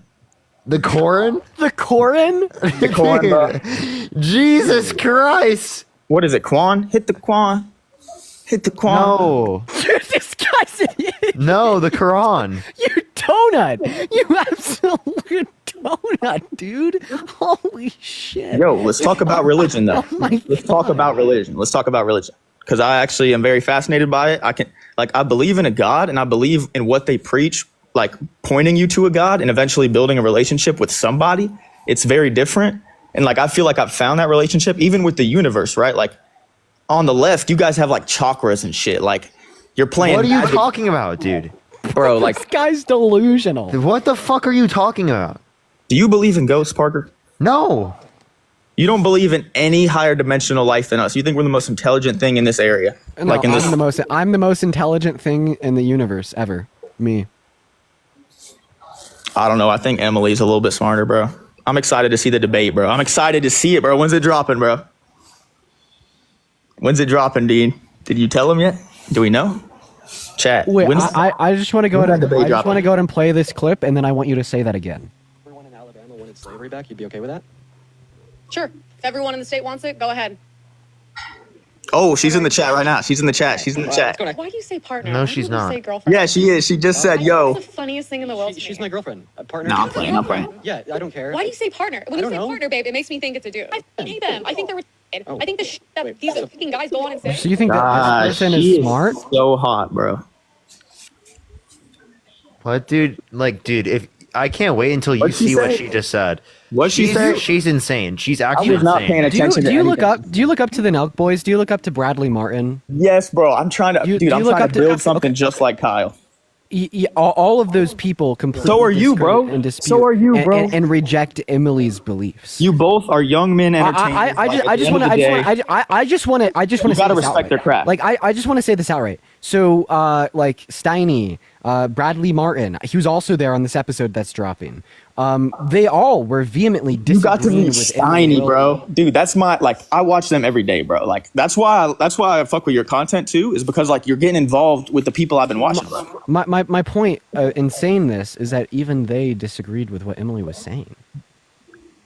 I'm not gonna be honest, she was saying some crazy shit, but like when people say crazy shit on the right, it's more like Elon Musk, the whole free speech thing is like these people are okay being considered like crazy shit because it like protects free speech in a way, you know? It's like What? What are you talking about? like, bro, the minute we like are so sensitive about our speech, and like we have everyone. What? She's literally arguing that like slavery should be left with the states, and you're calling us sensitive for saying it's bad. And then also, I just want to point it out. So Emily, point, so though.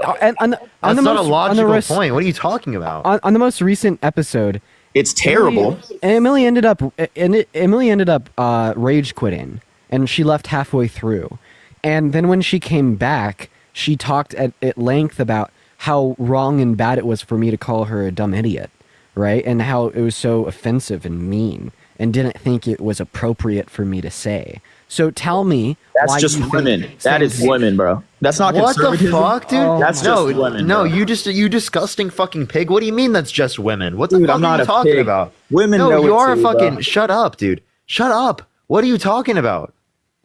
What are you talking about? You're just being What petty. do you mean bro. that's just women? You're You an have idiot. a girlfriend. You both You're have a girlfriends. fucking idiot. Yeah. He's just being petty.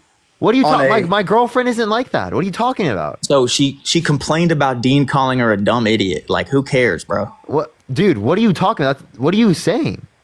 What did you say? She complained about you calling her a name? That's not like a specific woman thing to do. Like, why are you associating that with specifically women? Wait, I have a question. it's not a bad thing. It's just if like- you told someone to self-unalive and they did, would you feel responsible or culpable? What or the bad for fuck? it? Say it again. Say it again.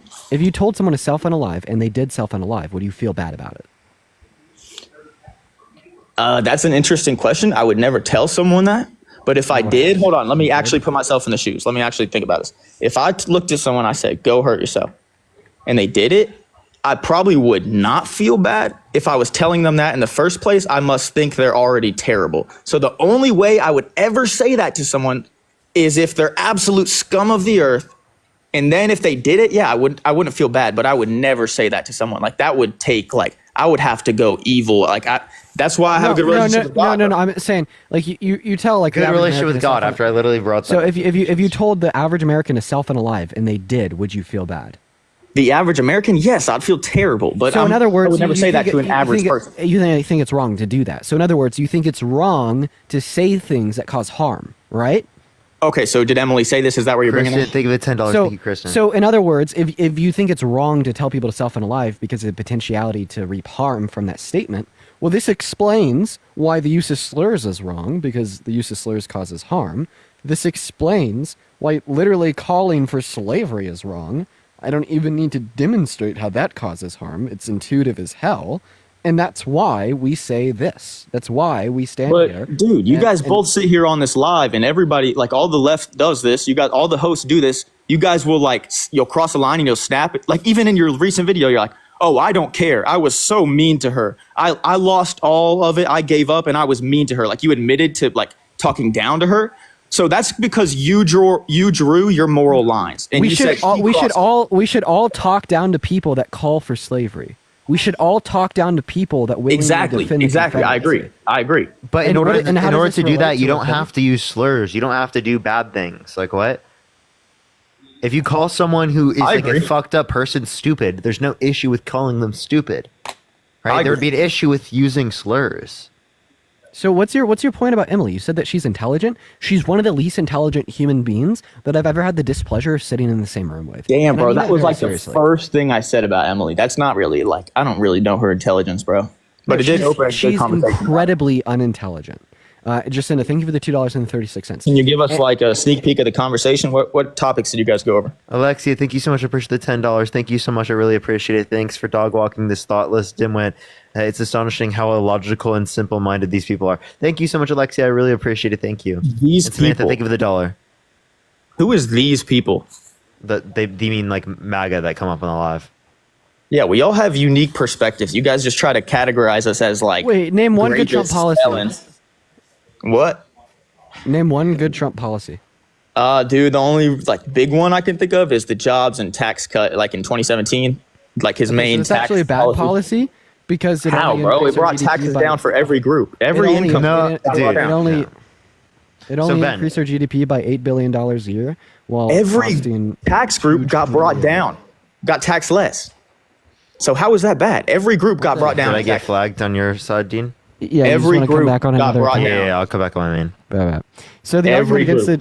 it, the argument insofar as why the TCJA is wrong, right, is because it disproportionately helped those making more money, and it was not cost efficient at all. Wait, Dean, I gotta say something real quick. $2 trillion of new debt. With Parker coming back, he has me blocked. Like one of his mods blocked me on his account. Sorry, I want to actually listen to your point. So hold that for a sec. That's why Parker has me blocked because one of his mods blocked me. Because I'm not gonna lie, in his chat one day, it's maybe because you've been spamming W. Dean's brother and both. Dude, that's what I was gonna say, bro. Dude, listen, bro. I have a brother too who is a communist, and like I'm very opposite of that. So like that's what I'm saying. I fuck with your content, bro. Like I appreciate you saying that to people, like, and actually like opening up about it. Like it's a good story, bro. And my brother's a communist. You're just. So it's sucking, perfect, bro. No. You're literally just sucking up to me because now you're talking. I grew up to me having these voice to debates. voice. No, you're just finally voting for me voice to voice. You're finally talking to me, right, over voice, and you got to suck up, right, because you know if you were to talk the same shit and hold the same energy to W. Dean's brother. What do you mean? I don't change my mind. Compared to what? Okay, so why? I think if it's his house, bro, and he's the older brother. And oh wait, that's the thing. I was renting. I was a tenant. I paid money. Okay, no, I know. Hold on, let me finish. Tristan, thank you so much for the $10. Thank you so much. I really appreciate it. I let my thank you for little the $5. And Ray, thank you for the $20. Thank you, Ray. I let my little brother live with me for 2 months, and I kicked him out, bro. So like literally, I'm telling you, hear me out. As an older brother, I don't know the one-on-one relationship y'all had, but my little brother was just kind of not respecting my space. Like he was treating me like a brother more than a young professional. So let me get this straight. So you have to assume things about the interpersonal brother treating me like a brother. I'm giving you one scenario where it would be okay. You have to assume things of the interpersonal relationship and dynamics between me and my brother in order for your position to be true. So you literally just have to speculate that people think or feel a certain way that you've never met, that you don't know anything about, or in order for you to hold a consistent argument. What is a logical distinction between you assuming that there's certain dynamics of me and my brother's relationship that had to be true, and let's just say like a tarot card reader who scams people $50 an hour to talk to dead relatives? So like in the same way, you pay the tarot card reader $50 for them to be like, oh, your dad uncle loves you and is so proud of your success. And then like 1 to 10 Ben sitting on the live being like, oh, you must have really crossed his boundaries and pissed him off and W your brother. Like you just like assume things to be true with no reason because you want them to be true. Well, and if he's on the right, he does not need you in his crib talking like this on live. If you have money, Dean, like so wait, you're saying that it's fine, you're saying that it's a good thing to break the law? What are you talking about? What contract did you have? Like, what do you mean? You don't want to get into the law. In the state of Colorado, you don't need a contract. If you pay rent, you have the same legal rights as a tenant with a contract. So what do you mean? What was your contract with your brother is what I'm asking. I pay money to live in a certain place. You do not need a written agreement in order to have renter's rights in the state of Colorado. That's like squatter's rights. No, it's not squatter's rights because I'm paying rent, right? The renter's rights come from the fact that I'm paying money to live in a particular place. So how long does that protect you? Because he's still the owner. It gives you the same. No, he wasn't owning the house. He was also renting it. It gives you the same legal rights as those with a written contract. So you were both paying an owner, but under separate contracts? Did you have a contract with the owner? Like I'm literally describing this. You're confused because you're stupid. Okay? So he was renting a place. He pays the lease, right? Then I pay him to rent out a part. It's basically subletting, right? He was essentially subletting a particular like amount of the house for a given amount per month, right? And you do not need, right, a written contract in order to have legal renter's rights in the state of Colorado. So when you say W. Dean's brother for illegally evicting me, essentially what you're saying is W. crime. So how can you say that you care about law and order while at the same time applaud literal crime? Man, I clap my hands for you bringing that all the way to law and order. Listen, bro, if your brother is on the right, like you said, I'm just going off what you said. Answer my question. So do you think that sometimes it's good to break the law? Yes, bro. Okay, so you don't stand for law and order. No, like Harriet Tubman did a great job breaking the law. I think we need to put our morality first and then look at the law. In the fucking context of my brother illegally evicting me. So I don't know about the legality between you and your brother. I'm just saying, let me finish. I just told you, in the state of Colorado, that's renters have the synonymous identical rights regardless of a contract, you donut. But he let you into his space, bro. No, I paid to be in his space. Yeah, exactly. But he was And like, what does that fucking change, you fucking asshole?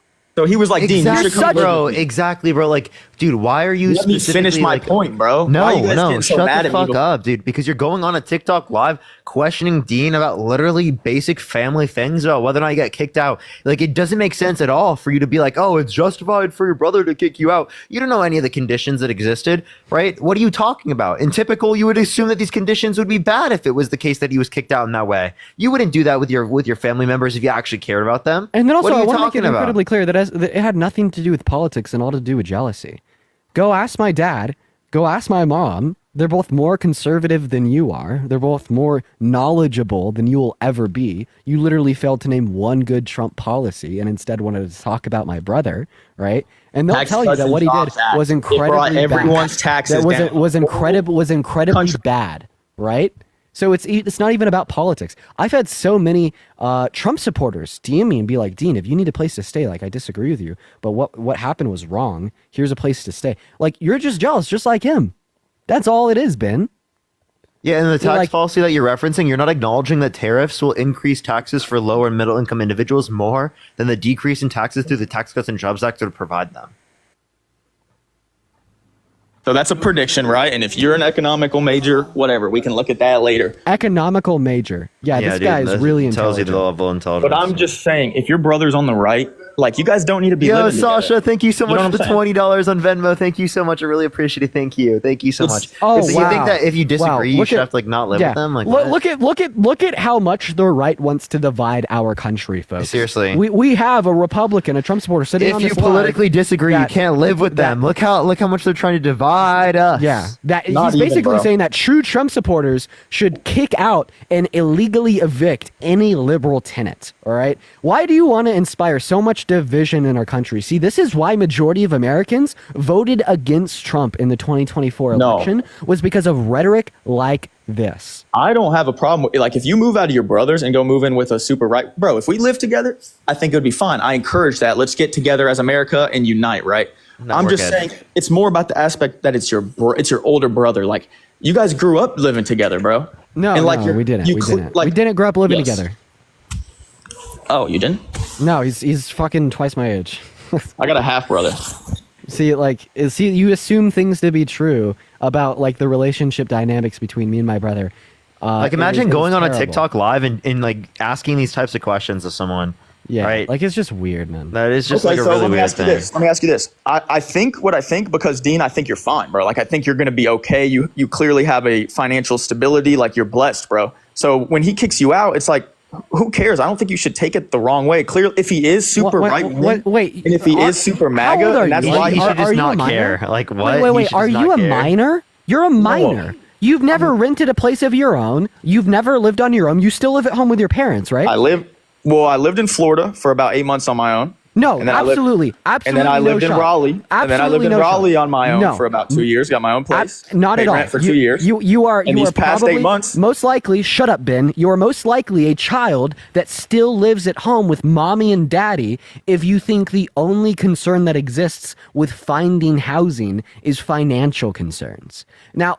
Ultimately, of course, that's the biggest concern when it comes to finding housing, but it is not the sole concern. And the reason why I say that you have no life experience and you've never moved out of mommy and daddy's house That's you, is because bro. you think one That's is you? just absolutely fine, right? And can just find another place to live super duper easy, right? If they have the financial means to do so. No, that's not how it works in the real world, buddy. It is, bro. It Hopefully, really when is, you bro.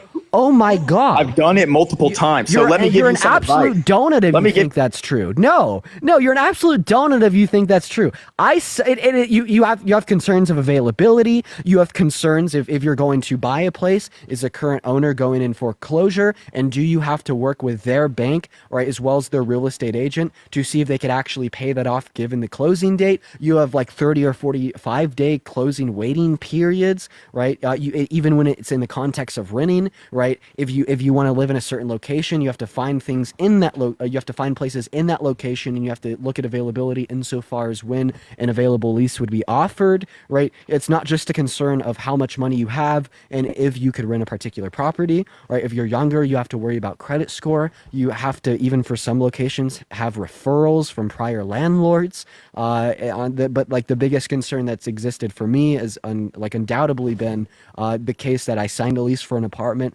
before I got illegally evicted, and that starts at the end of the month. And like obviously, the only reason why you know none of these concerns is because you're a child, man. You're a child. Do you with see no what he's life doing, bro? experiences This is that Dean running doesn't from his understand brother, these yo. things. Help me, bro. My brother. He's kicking me out of the house. Bro, Please, like you're Grandma. not a serious person. Please, Grandma. Grandma, can I live in your garage, Grandma? I don't live in my grandma's Ben, garage. is this actually reason- all you have? Because you have no real intellectual No, he just arguments against insulted us? me. Once He again, just insulted- he is just another fucking child. I don't live in my grandma's garage. He just made a I have a very warm room with a queen bed, and I love it. It's the best thing ever, right? I am so happy staying with my grandparents right now before the lease starts. The reason why I do the streams out of the garage is because, unlike you, I don't just think about myself. I also think about other people. And I know this is a consideration that you would never make in a million billion years. Oh, you just got shit on. This is a consideration that you never make in a million billion years, but I am actually concerned about what my grandparents want insofar as me not yelling and screaming and roasting you as I am on this live from inside the house. So instead, I've decided to do my streams out of the garage so they can continue their life as they usually would without the added stress of having to hear me flame you from the other room. I could pick up all of my shit right now and go stream from a warm room with a heater, with my tripod, my light, and it would be phenomenal. But I come in here for 4 hours every day just because I care about the people. Just around a me. dog walk you, Ben, over and over again. We dog walk people with your ideology over and over again. How does that fucking feel, bud? You know what felt Consideration good? and compassion. You know what Things felt that good? most young guys have no clue about. Dude, I'm older than you, bro. And I've rented apartments. How All old right, are so you? let's relax. 24. I've rented. Wait. You rented think like that four the- different you- apartments you- in my you- life. You think that the amount of times you go around the sun dictates your maturity or knowledge level? No. I would trust my 6-year-old nephew to do nearly damn anything more so than you. You lack the necessary life experience. You lack the drive to educate yourself. You lack the drive to do better. Are you projecting? And there's some fundamental qualities of your character that are just sincerely absent. And It's no, okay to I'm not project. projecting. Let it all out. Let it all out. Well, I mean, this is very obviously not a projection because if you go on Twitter, You don't and even know me. The reason this isn't a projection, if you go on Twitter and you type in Dean Withers slur, you'll find a clip of me acting like you are right now when I was 14 years old. I never said a slur. And you Whoa, can I compare never said a that slur. to where I exist today. You were way worse than me. I never said no slur, bro. Okay, I have a question. If you had a friend that said a slur in front of you, what would you do? Probably dap him up and laugh. Exactly. Do you see what I mean, bro? Like, what the fuck, dude? Yo, Dean's grandma said the R word the other day, and I was... you are a wannabe Thwarkus. Okay, you're a wannabe Thwarkus. Okay, I already you're a know Dean's weirdo. grandma be dropping You're a the N-word, weirdo. bro. You are a certified weirdo, dude. When Tim Walls called you guys weird, he was not fucking lying, bro. Also, JD Olivia, thank you so much for the $15 on Venmo. I really appreciate you for the love, Olivia. Would you go to thank Olivia for her $15 donation real quick, Ben? Yo, Olivia W. Yo, seriously, like, I really do believe you guys did a good job for social media. Like, you guys actually changed everything about this shit. Like, it's an honor to be up here, bro. Like, I mean, I got different beliefs than you, but, like, Parker, hey, and anything I want you to say to this. Ben before we I want to say this. I want to wish y'all luck. And I do think... shut up and let Parker speak. Go ahead. No, get him the fuck off the live. No, I want to... Get off. Seriously, Get I off. love you guys, bro. I love you guys. Get off. And I think you guys need to keep pursuing the entertainment thing. Like, admit that you guys are entertainers. Yeah, I educate through entertainment. Edutainment. Yeah, no, I love it. It's like the whole fucking spiel. Of course. Katie, thank you so much for the $5 donation on Venmo towards research for Ben's frontal lobe development. Yeah, that's That's gonna take a lot more. Yeah. I think we're all gonna have to pitch in for that one, Chad, because geez, that's no one's gonna figure that one out for probably generations. What's up, boys? How are y'all? Hey, what's up? How old are you? Corey Little. Where do I recognize that name from? Because I sent you both money on Venmo just for the support. Aw, we appreciate you. I had a question. Have y'all followed along like the Supreme Court TikTok stuff? Very minimally. Dean's followed it more than I have. Dean, do you have any like say? What do you think's going to happen? Because that's What I find to be most likely is that a stay will be placed on the ban until Trump is inaugurated. The most simple way to understand this has nothing to do with the actual oral argumentation, but it's due to the following reason. There's not a single legal precedent that would explain why 4 of the 9 justices dissented on the decision to sentence Trump. They literally only did that because that's what Trump wanted them to do because of his influence over the Republican Party. What I would say is that there is an incredibly high likelihood that a majority of justices will decide to postpone and place a stay on the ban literally because it's what Trump wants, and there's good legal arguments for it. Yeah. So you think it'll just be pushed back until he's in office and he'll try to save it in some type of way? That shit's stressful. That's my job. It's all of our jobs in a way, But no, I just came on here. I'm glad to see y'all still on here after the election and continuing it. Makes me happy. Appreciate you. Thank you so much. Yeah, no, it is a lot to deal with. I don't know where it's going to go. I would say it's like a coin flip right now. There's a very real chance where it gets totally banned. And I have to switch onto a different platform or something like that. Yeah, I just posted my farewell video just in case. But all right, boys, I'm going to let y'all go. Y'all have fun. Y'all be safe. I'll see y'all around. Have a great day. You as well. And Wise with the $50 on Cash App. Can we get some W's for Wise? I got you. Don't worry. Thank you so much, Wise. Thank you for the $50 on Cash App. Thank you so much. I really appreciate it, Wise. Can we get some W's for Wise in the chat? Thank you so much. Let's go. W Wise. Kristen, thank you so much for the $10 on Venmo for destroying Ben and Maureen. Thank you for the $6 and the 66 cents. As well as May, thank you for the Galaxy. I do appreciate you for the love. We're going to go to get our next guest up in here right now. As well as Aleda, thank you so much for the $20 on Venmo. I really appreciate you for the love there, Aleda. Everybody, please show some love to Aleda down below in that chat. That is ILA, so much. Why is it named? I don't know. Graydon, what's up, man? Did you vote for Trump? Well, no, I did not vote for Trump. My birthday was a month after, so. Okay, well, I mean, if you were 18 at the time, would you have voted for Trump? Yes, I would have. Jesus Christ. Okay. Yeah, why? Well, I am a Republican, and my whole family is, so that probably has to do with some of my views, but I know my grandparents are Democrats, and our family have some very beneficial discussions, I feel like, and sometimes I'll listen and join in on them. Oh, wait, shit, I know who Corey Little is. Yeah, this guy went, viral, a super long time ago for, gymnastic shit.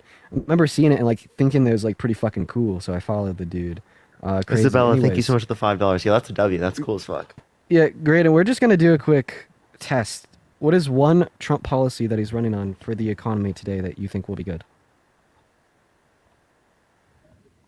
To be honest, I have no freaking clue.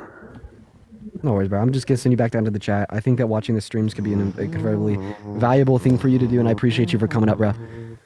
Hello? No hard feelings. Yo, what's up? How many cigarettes have you smoked today? Only 4. I love you so much, Dean. I love you. Please tell Harry I did. I'm out of control. Perfect response.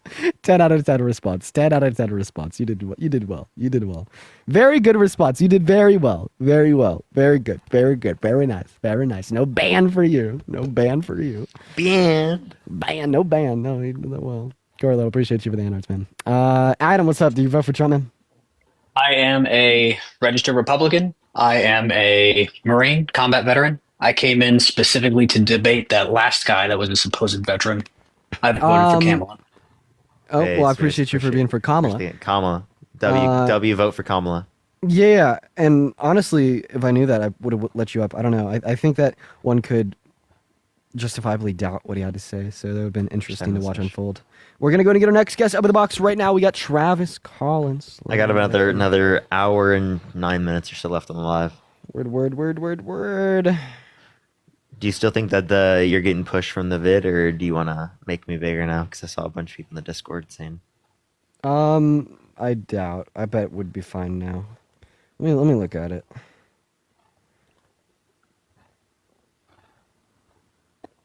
Damn, bro, it's at 200,000 views now. Okay. It is? Nice. That's fine. Whatever. We'll make you bigger. Would you help us get our next guest up here? Got you. Based. All right, also, everyone, I should be back to my normal area tomorrow. Just been staying away because of the smoke. I know what's you up? guys. Yeah, I think there's Smart lots of people here. What's going on? Charles, did you vote Trump? God, no. I have voted for a felon. I gotta vote for a felon. Based. Felon stands for F. Elon. Findom, thank you for the $5 on PayPal. I do appreciate you for the love. Let's fucking go. Luke, what's up, man? You vote for Trump? Speak. Speak! Speak now! Okay. Or forever you will be in the chat. They're in the chat. Okay, let's go on to the next person. Only send a guest request if you did vote Trump. Do you see my mustache, bro? It's kind of terrible. Hey, bro, grow it out. No, I only do this because I'm not at my own place right now. But like, if you, I'm but at like, Marge's. you're already halfway there, man. Might as well. Nah, dude, I'm cooked. Yo, Julia, William, thank you thanks. for the $5. Thank you so much. Yeah, make sure to send it in the Discord, or you can send it over at Cash App. Julia, thank you so much for the. Let's see here. Thank you for the $10 on Venmo, saying I've watched you for 2 years, and I wanted to thank you for all that you do to make the world better with the TikTok. Yo, what's ban. up? I will miss the lives like crazy, but I'll keep following your journey and wishing you luck and everything. So, by the way, guys, everybody, please sub to my YouTube channel. It's linked in the link tree in my bio. If you don't sub to the YouTube channel, come the 19th, I will forever be gone from your life. But I will begin to start doing daily streams on YouTube, as well as a handful of other things. We're going to be shifting all of our content over there. So if you don't sub, you are lame. Kyla, what's up? Matt said I need you to shave because I don't need competition, lol. What's up, man? How are you guys doing? Good. Doing How all about right. you? You vote for Chomp? Yes, I actually did. No, why the hell did Why you? so? What's up? Why so? Because I just think that he has the right amount of like policies that he's going to give us and everything like that.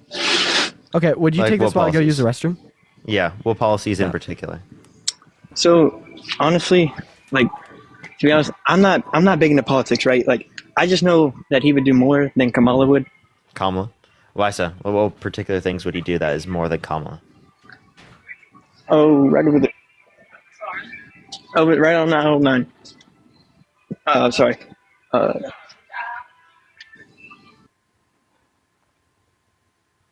Hello? Nothing?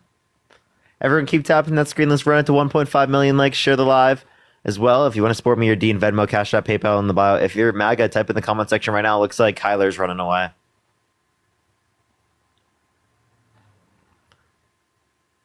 Looks like Kyler's running away. Only send a guest request if you did vote Trump. We are just looking for some debates, everyone. All right. Let's get this next person up here. Only send a guest request if you did vote Trump. We are just looking for some debates, everyone. Let's get this next person up here. Asked him literally one question. All right. Only send a guest request if you did vote Trump. People are telling me not to shave. I feel like it's either like don't shave or do shave. It's never like a all right, let's get this next person up here.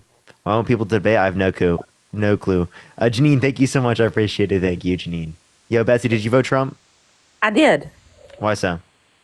Well, I've been up before on a debate with Dean and explained it all, and I'm willing to explain it again. But we have a small business in Arkansas, a restaurant, and we've been kind of, well, we're putting our businesses up for sale now. We've been hammered with the economy, and, you know, Dean and I agreed that we're smart enough to know that no president or administration is in charge of what's happened to restaurants. But I think at the end of the day, it was the lack of transparency from the Biden administration on how we were suffering.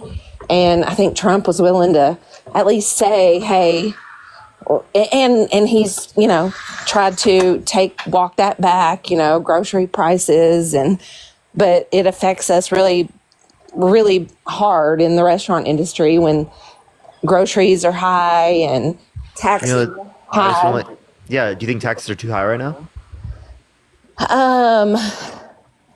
I mean, where our restaurant is, which is right off the campus of the University of Arkansas, and the taxes in Fayetteville are extremely too high. And it's on the so they're too high right now. Did you know we're currently under Trump tax policy? Not only that, but also like Donald Trump would be advocating for more inflation because he wants tariffs. Tariffs will cause prices to go up, including groceries. Yeah, and he's definitely walked it back. And I guess the one thing that, if you can ever say anything good about Trump, and I don't consider myself a MAGA person, but I think our small business has been open since 1999, and we live in the land of Walmart.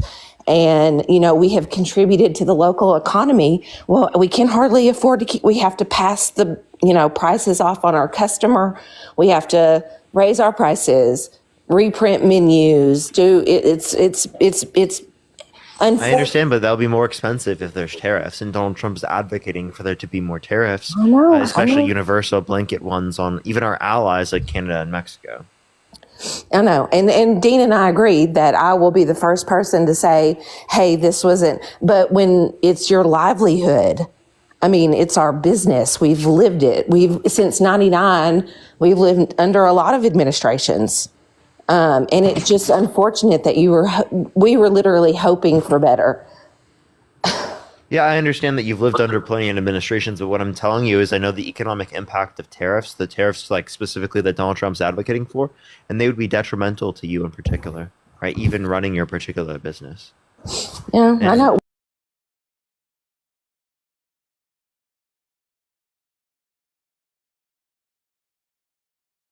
Question. But you interrupted me while I was trying to make a point. But you're making a point that's not relevant to the question I asked you. The reason why it wasn't effective because it wasn't finished. Okay, coulda, woulda, shoulda. The question I asked you is to name one piece of legislation for the border introduced under for years that was effective. Hello. I watched the CBS Sunday Morning news show where there was a ranch on the edge of the border wall where it wasn't finished. Who the fuck cares? I asked you to name a piece of border policy for immigration that was effective. Can you do that? No, because he wasn't able to finish it because Biden stopped it right away, and tons of people were crossing the borders due to the Kamala Biden administration. Oh, wait, really? So what did the Harris Biden administration do to cause mass migration into our country?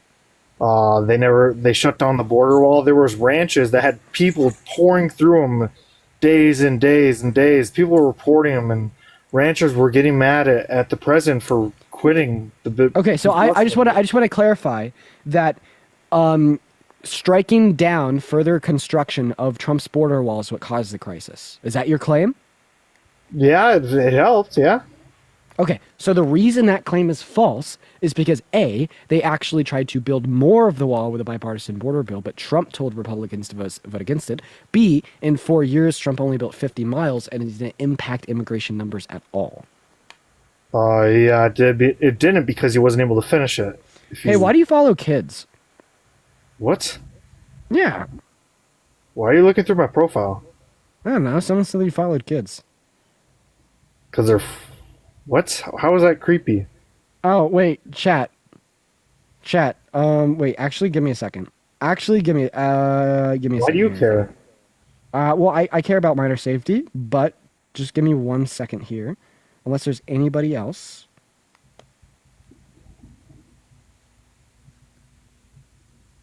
Oh, that looks like a kid, man.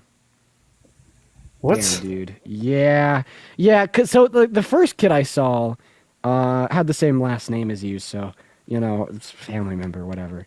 I'm looking at the second kid. My profile and who I follow. That's so rude.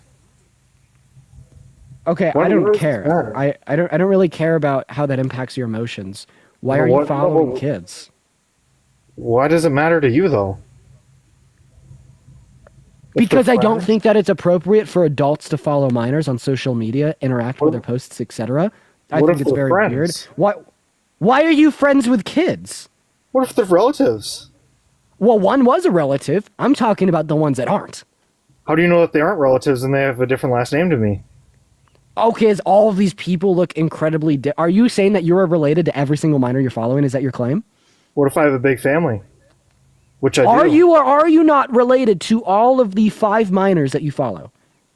Why are you counting how many people I follow? This is so creepy. Answer my question. Answer my question. Yes. This is so creepy. So, okay.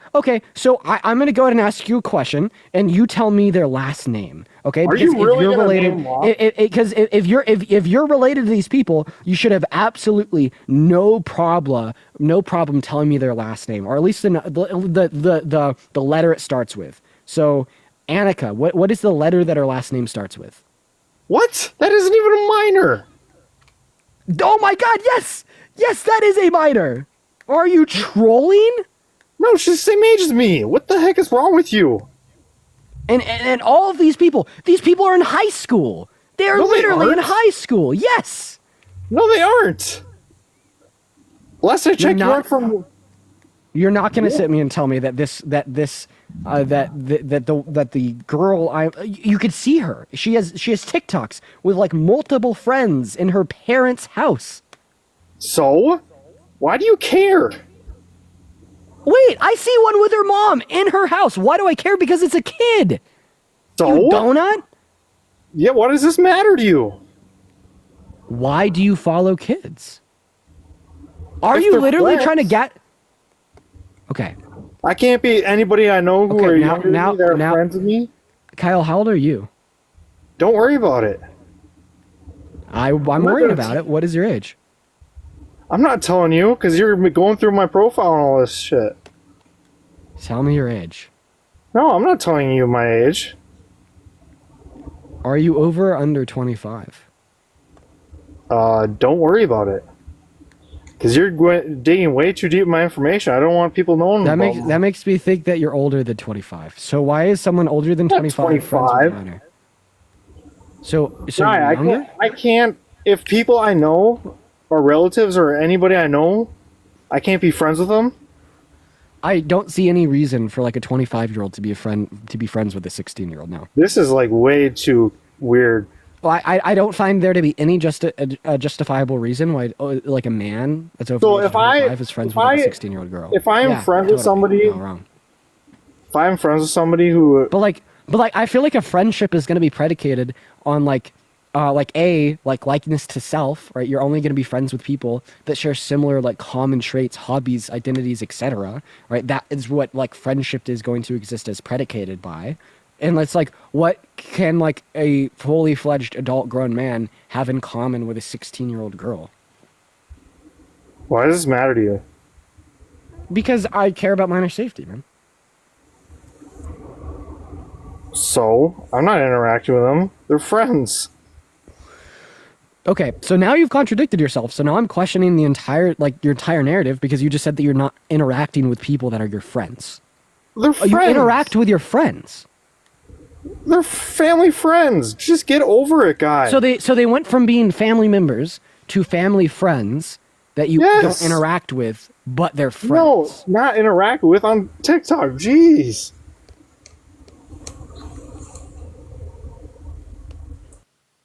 That's weird, bro. That's so weird. We're just gonna kick him out. Like, oh my God.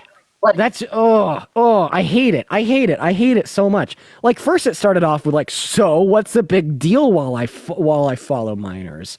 And then it went to, oh, they're not minors. Then it went back to, oh, they're minors. Then it went, well, they're minors, but they're family members. Then it went to, oh, they're minors, but I don't interact with them. Then it went to, oh, they're minors, but they're friends. Then it went to, they're minors, but they're family friends.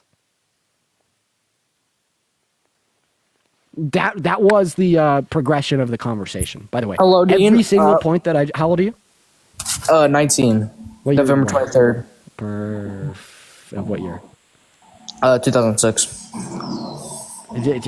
Wait, There's no way you're 19. Yeah, I'm 19. No, November no, 26th, the math doesn't work. No. 2006, November 23rd. That'd make me 19, Dean. No, they make you 18. No, 2007 would make me 18, Dean. No, you wouldn't. Yes, Dean. You don't know how to do. Okay, let's do the math. Dean, We're gonna. do you want me to send you No, a picture stop of my fucking driver's gaslighting license? me. We are going to do the math. If you are born in November of 2006, you would be 19. Let's do it. You would not be 19. Okay. November 2006 to 07, 1. 07 to 08, 2. 08 to 09, 3. 09 to 0 Also, to 10, good job on 4. catching Kyle. He's weird. 10 to 11, 5. 11 to 12, 6. 12 to 13, 7. 13 to 14, 8.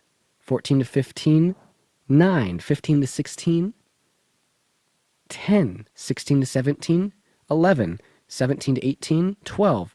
18 to 19, 13. 19 to 20, 14. 20 to 21, 15. 21 to 22, 16. 22 to 23, 17. And 23 to 24, 18. You'd be 18 years old. Okay, I lied. I just didn't think you would respect an 18-year-old. Why did he try to gaslight me?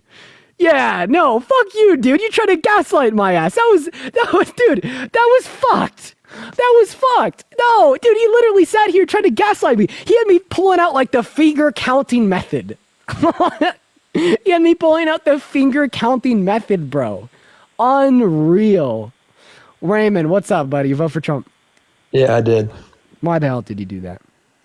I mean, I just liked him for a number of reasons more than Kamala. I mean, Okay, so there's a number of reasons why he's better than Harris. Go ahead and run me through them. Let's hear them all. well, first of all, I like multiple things in Agenda 47. I don't like all. I need to know them. I like that he wants to build an Iron Dome. A missile defense system for America. We already have a missile defense system for America. It's quite well. I mean, we have the largest military defense budget out of any other country that exists. If we were to cut it in half, we'd still be funding it $100 billion more than the second running up country. So Iron Dome. Anything else? I mean, you don't want a better defense system? No, I don't think that we need better defense. I think that we already have the best defense by far. I think that money would be better spent in other places compared to our defense budget. Do I think that very strong national defense is important? Absolutely. Do I think we've already hit the mark? Absolutely. So, what are the other things? No tax on tips. I like. Well, I'm not gonna say that everything in Agenda 47 is good. So no tax on tips. That's a policy shared by Kamala Harris. So anything else? Yeah, I agree with that. I like him wanting to build the wall for sure. Raymond, he built less than 50 miles in his first 4 years. Why should we assume he'd build more than another 50 miles during his second 4 years? Not to mention that Biden and Harris wanted to build more than 50 miles to the bipartisan border bill that he actually had Republicans shoot down. Not to mention it had no impact on border numbers at all. Well, I mean, if you look at his term versus the last term we just had, there were less border encounters in total. Oh my God, yeah, but that's a correlation causation fallacy that you're basically attributing to his policy. In the same way, you're like lower immigration numbers under Trump compared to Biden and Harris, meaning it must be caused by Trump's policy. I could do the same thing with unemployment numbers. Higher unemployment numbers under Trump compared to Biden and Harris, it must be caused by Trump's policy. So in using the same logic that you use to yield the conclusion that Trump is good for immigration, we could also yield the conclusion that Trump is bad for employment.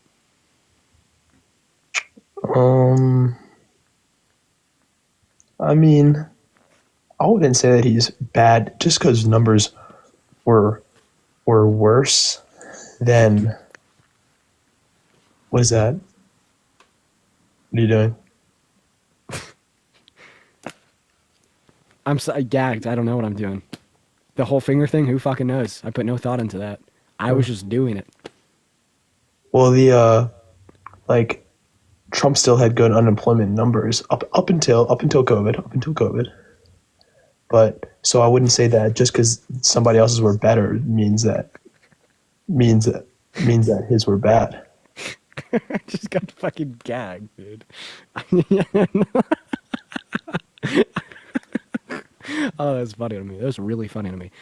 Yeah, so you're disputing your own logic here because you're saying, well, there's external variables that can impact it, like what things happen in our country, what things happen in our economy, right? And just because there's higher levels of unemployment under Trump compared to Biden and Harris doesn't mean it's necessarily attributed to Trump's policy. That's my argument for immigration. I don't believe that Trump had any effective immigration policy. If Title 42 wasn't implemented because of COVID, his numbers would have only gone up and up and up every month, every year.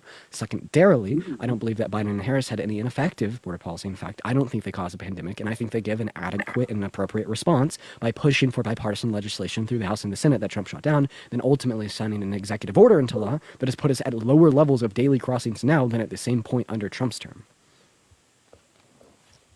Now, but throughout full terms. Throughout the full term, I believe they gave it an adequate and appropriate response. Like literally, bipartisan border bill. It begun getting drafted at the end of the first year of Biden's presidency when the crisis started. It showed up to the floor of the House 2 years later. It was going to get passed. Trump shoots it down. That is not the problem or the fault of the current administration. That is absolutely the problem and the fault of Trump. But wouldn't that bill allow 5,000 illegal immigrants into the country every day? No. So what you're talking about is the rolling daily average cap on legal migration into our country before the president has special authority to shut the border down as a whole. The point of the bill wasn't to grant the president special authority. We could probably both agree Biden wouldn't have even used it if he hit the cap. The point of the bill was to disincentivize migrants from entering into the country through undocumented means, but rather going through the legal ports of entry because it would have expedited them to an incredible degree. It would have reduced the amount of time that it takes to migrate into our country legally from 4 to 7 years to 7 to 8 months. So would you say, all right, so do you think that Kamala would be better for the border than Trump? Yes, absolutely, because she was the only one with actual policy proposed. What was Trump's immigration policy? We don't know. Yeah. But do you think that Trump could do a good job with the border though this term? No, absolutely not, because he's a populist that appeals to his base to get more people to support him and vote for him because he wants to leave a legacy. He wants more people to love him, right? That's why I believe he wants to be president. And this guy has ran on the same rhetoric that other Republicans have been running on for the last 30 years of the demonization of undocumented migrants, calling them gang members, pedophiles, criminals, etc., right? To villainize them in the eyes of prejudiced white folk to get their vote for the Republican Party. And he's been so hyper-fixated on that rhetoric for the last 8 years that there's no proactive solutions he has to offer. So you don't think it's possible that he could do well with the border? Bro, it's possible that I'll wake up tomorrow morning with $1 million in my bank account. But is it likely predicated on the current access to information that we have? No. All right, that's fair. Can I ask you about something else? Yeah. Have you seen all this stuff going around? I've only seen it today about the censoring of the Zuckerberg on Rogan, that whole thing. Yeah. I saw the clip. First of all, there's a pretty easy response. Do you believe E. Jean Carroll? No.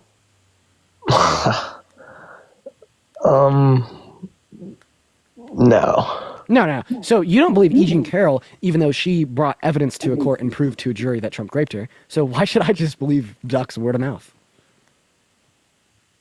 Yeah. So, all right. So what you were saying is you don't believe him?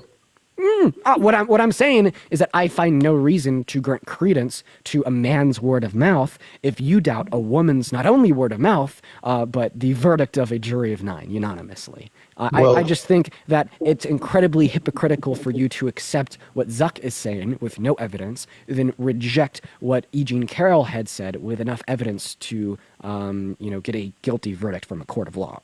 All right, well, forget. Like, can you explain to me, like how you apply a different standard of evidence as it would relate to Mark Zuckerberg and E. Jean Carroll? So forget me. Forget being hypocritical, as you say. What do you think about that? About the whole Zuck thing? Forget all that. Okay. So seemingly you don't have a response there, so you could recognize how that's hypocritical. Now, in all actuality, my response to what Zuckerberg said is I find it probable that what he said was exacerbated, but at the same time, I absolutely do believe that there's members of the Biden-Harris administration reaching out to Facebook, asking them to censor misinformation about COVID that would result in more people not getting the vaccine because of lies, ultimately risking more American lives. And I don't care. I don't care because it was word of mouth. I don't care because it wasn't a governmental enforce it. I don't care because it wasn't an infringement upon our First Amendment right to freedom of speech or expression. I would only really care if, like, Congress tried to pass legislation or Biden tried to pass an executive order to force them to do it. But a simple recommendation that legitimately would have saved innocent lives that were only lost because of misinformation, I don't care. But even, I mean, this wasn't all misinformation. He said there was facts and memes. According to what he said. I'm not saying. Even like the meme, it was a meme about how in 10 years we're going to see ads on the TV about, like, if you got the COVID vaccine, you're entitled to compensation because it hurt you X, Y, and Z. Like, well, the overwhelming point is that people would see that misinformation on the internet, and only because of that fact alone of these posts of misinformation stating that the vaccine is bad for you, they choose not to go and to get the vaccine. And what happens when you have a platform that 3 billion people use per day, if that misinformation reaches enough people, in the end result, you could have a considerably bad outcome. I mean, millions of people dying only because they saw this false thing on the internet that if they didn't see, they would have lived, right? So, like, overwhelmingly, I do think that, like, a community noting service is going to be better for misinformation, and I don't support it in a vacuum, but I don't really care that the administration did it. Now, would you please respond to the question that I had asked you about why you believe Zuck's word of mouth with no evidence, but you reject E. Jean Carroll's word of mouth with an insurmountable amount of evidence? Well, I don't necessarily believe what Zuck said. I just wanted to ask you about that. I don't necessarily believe it, but I honestly haven't looked that far deep into the whole Eugene Carroll thing and the whole verdict with that. I honestly haven't looked. Can you be honest? Is the only reason why you don't look that far into it because, just willful ignorance? Like, you'd rather remain ignorant to the facts? I mean, honestly, be honest. Seriously, just be honest. I mean, I honestly just don't think that. Well, honestly, because it's.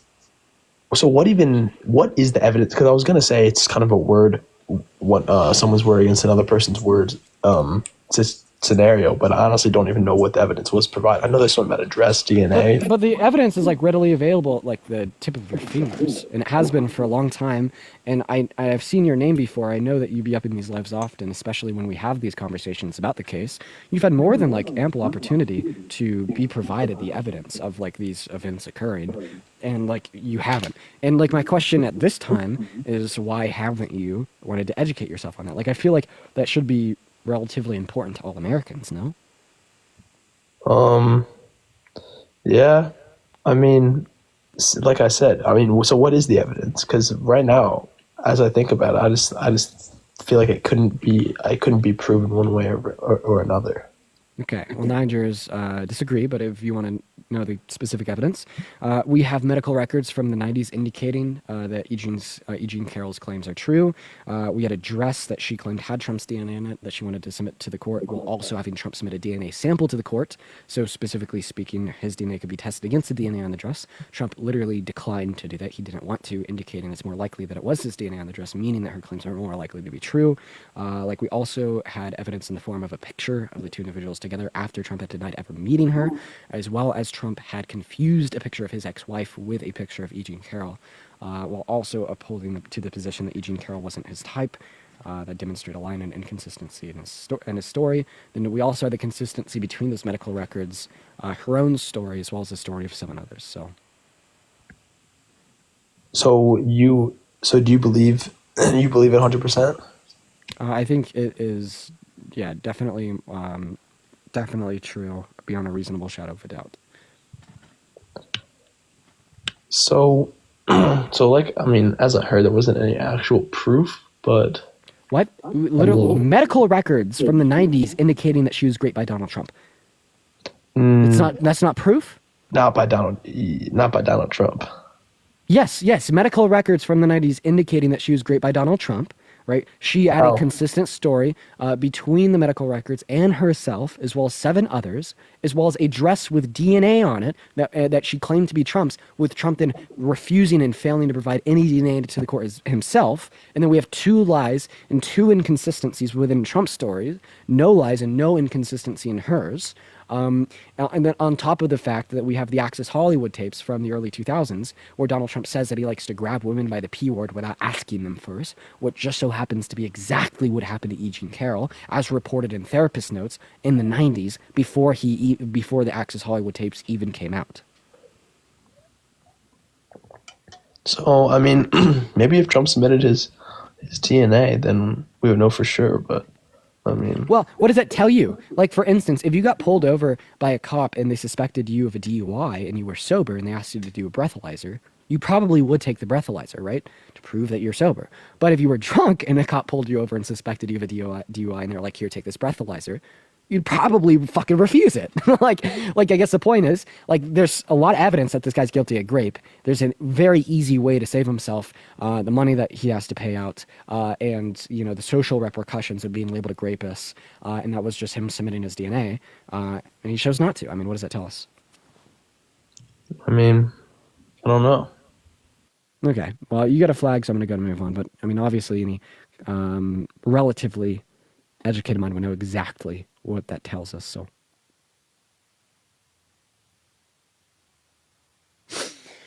all right, guys, last guest. Quite frankly, last guest. Then I got to get off for the night and go hang out with the girlfriend. Hello, Wyatt. What's going on? Did you vote for Trump? Hello, Dean. I'm going to be absolutely honest with you. I did not vote, but I do have a incentive. No worries, man. I appreciate you for being honest, but we are just looking to talk to people that did indeed vote for Trump. That's right. That's right, quite frankly. Hello, did you vote for Trump? I did not. Okay, why are you being, like, what is this? Why are you here? Oh. Okay. Weird. His name is Trump 2024. What a weirdo. Hey, what's up? How do you?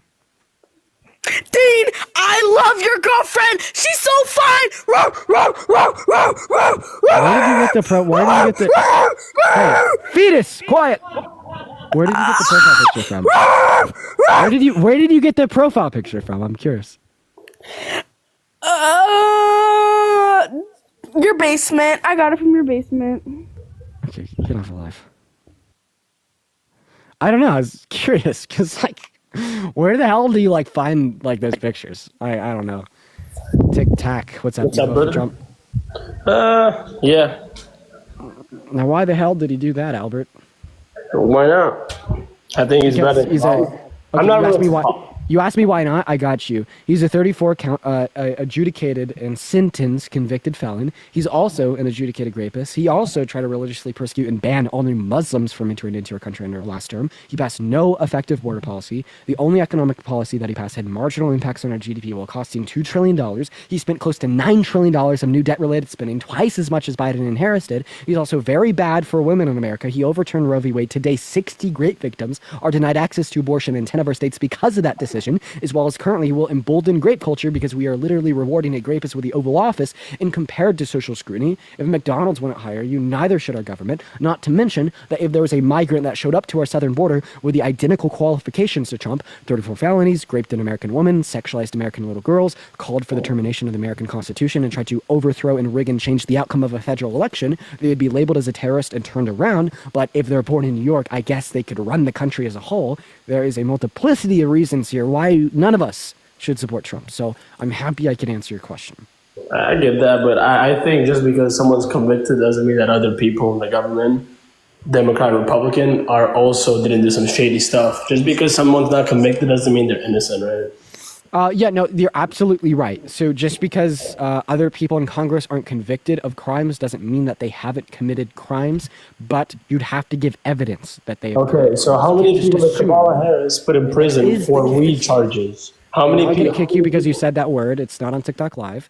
But if you're curious, while she was the DA of San Francisco, 45 individuals were put in jail because of the WDRUG related instances. A disproportionate amount of those was because of selling it, and that was a prosecutor prosecuting. That was a law enforcer enforcing the law. What the hell is the issue? Right? We need systemic change to change the law. It is not the burden of the prosecutor, right? It is the burden of the law in the first place.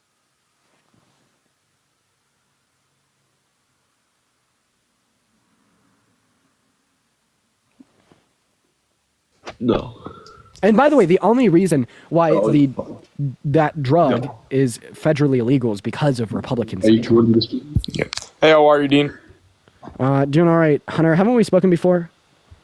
No, I don't think so. I think I've joined before and someone else has spoke to you, but no, I recognize the picture of the Maybach from Google. I do. It's been up here before. that's not. I can show you the car. But like, why do you say that? I've used this account before, but someone else has spoken. Hold on. You want me to put a green screen?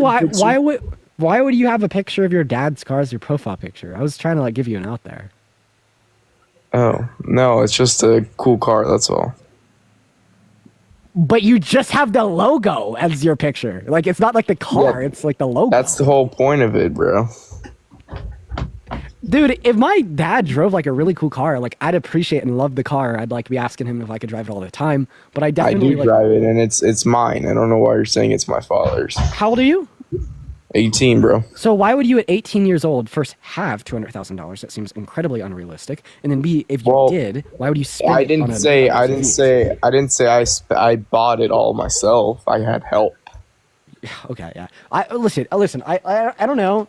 Just typically the whole 18-year-old guy with mommy and daddy's money, spending it on a really expensive SUV, and then having that as a profile picture. It's I don't know. It's do you think that makes people like you? Because typically all that I see is that makes people not like you because it makes them create pre-assumptions of Why are you trying to be rude? I want to debate you in politics.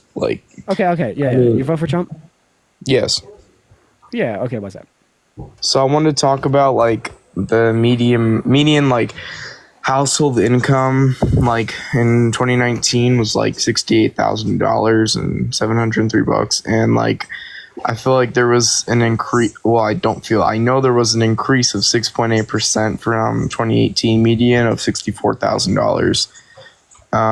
But yeah, if you understood that was there's an increase in the median income. So we actually see higher real median wages today in America compared to America under Trump.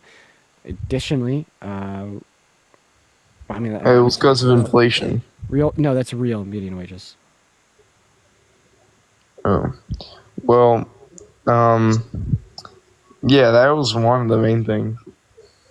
But also, I felt why is that one of the main things? We had higher real median wages under like Biden and Harris. Well, it's also because of like poverty. Like the official poverty rate in like 2019 was 10.5%, and it was down 1.3 percentage points from 11.8% in 2018. Okay, let me ask you a question. How did Biden and Harris cause more poverty in our country? This red herring, like this was like during Trump's term. Okay, how did Trump reduce poverty? He did tax cuts and stuff. Wait, his tax cuts benefited people making under $50,000 the least, while benefiting people making over $500,000 the most.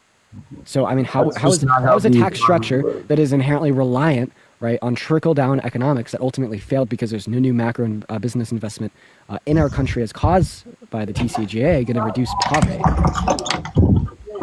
Well, that's not really how it works. I mean, to so what did I say that was wrong? Well, you're trying to like use like a red herring almost. It kind of seems like. No, I'm explaining to you how the TCJA didn't reduce poverty. Because it was reliant on trickle-down economics, which means like benefiting rich people, so it'll trickle down to the average American. But then how did it go down? We saw job claims increasing for 48 months before Trump had went into office, and we saw poverty rates decreasing for 48 months as well. But it went down. It was continuing. But it went down at a faster rate. And can you isolate for me a study that indicate that the TCJA is what caused that? Because if you're saying, well, it happened under his administration, therefore he caused it, that he also caused the highest level of unemployment that we've seen in the last 100 years in April of 2020 at 14.8%. Oh, well, it was because of COVID. So okay, so now you're appealing to external variables. Well, if external variables can impact things that happen in our economy, you obviously have to isolate for external variables when you make a claim that his policy caused this good thing. Because if you don't, I could just say, well, his policy caused this bad thing. It was because of deregulation and tax cuts. So what specifically did he deregulate that reduced poverty? Because I've already explained how his tax cuts sure as helped in it. I'm trying to like, I don't know if I can back that one up. And then also, if you care about a reduction in poverty, you should have voted for Kamala Harris. Her policy was unequivocally and objectively going to reduce poverty more than Trump's. Her policy served to 100 million American workers in the low and the middle class. Meanwhile, Donald Trump's policy only served to people in the high class, disproportionately so. Then how come it went down during Trump? Well, the claim that poverty went down under Trump's administration doesn't respond to my claim that Kamala Harris's economic policy was built for the average everyday American. Meanwhile, Donald Trump's policy was built for the average like millionaire. Like once again, what was it? Like, okay, but what was like, it? I could be like very specific. I could be like very like fucking. What was it specific. under Biden? We're comparing proposed economic policy. One second. My claim is I want to be precise about my claim. My claim is Kamala Harris's proposed economic policy would have had greater impacts on those in poverty compared to Trump's. The evidence for my claim is Kamala Harris's tax cuts served only to members of the low and the middle class. Meanwhile, Trump served disproportionately to those making more money, not to mention his tariffs would actually regressively impact those that make less the most negatively. He had tariffs the first time and it worked. I mean, no, in fact, they didn't work. So when he imposed his tariffs on China under his first administration, we have a like source here, like a government source. So what they led to was the start of a trade war with China, where we saw a reduction in U.S. agricultural exports. In fact, you couldn't name the official poverty rate in 2019. How come it went down? Are you saying that the imposition of tariffs caused poverty to go down? I mean, did it cause it to go up? It was on isolated products. For those that it impacted, such as American farmers, it bankrupted them. So yes, the answer is yes. Like for instance, it was so bad because as soon as we, dude, Hunter, fucking chill. Stop talking. Okay, so his tariffs bankrupted American farmers. Every single time we increase tariffs on China, we see our U.S. agricultural exports plummet. This was true of his tariffs on China under his administration. Okay. It was so bad that he had to bail them out with $25 billion. Okay, then why did like more farmers vote for him this turnaround? Because of the socialization of like anti-intellectualism. Like we have to understand that 33% of respondents to exit polls in the 2024 election indicated. You can't just say that, brother. You don't. I can say it if I explain exactly how it's true, and yes, I do know that, and I'm giving you the evidence right now that demonstrates that point is true. However, you interrupted me midway through. So what is it? Do you want evidence that my claim was true or not? Well, the number one concern for Americans is the economy. Exactly. In fact, this plays into my point.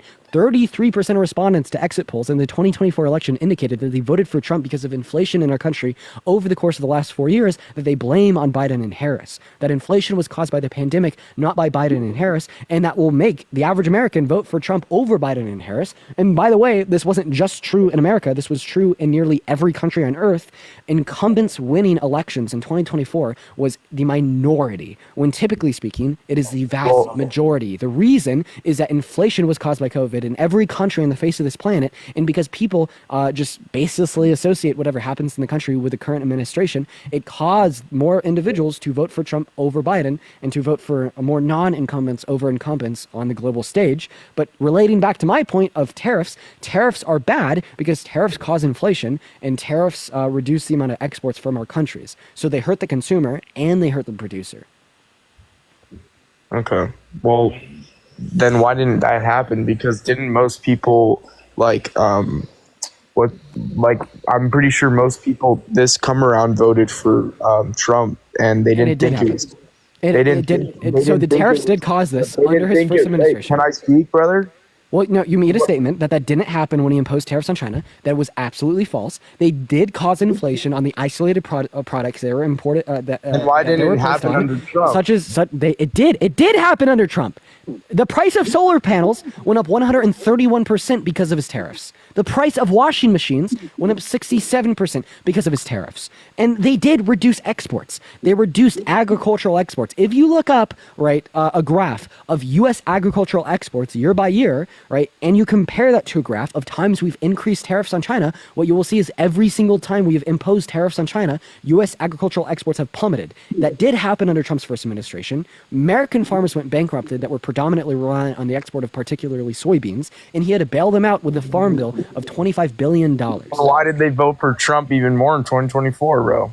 Because of anti-intellectualism. I've already told that to you. Well, by the way, what you're saying doesn't dispute these facts. I'm giving you the evidence. I'm literally telling you what to look up to prove to you what I'm saying is true. And your claim is, well, why do they still vote for him? Because of culture wars. Because of anti-intellectualism. Like Hunter. Like seriously, watch this. I want you to name. First, let's start here. Do you think that Trump is good for immigration?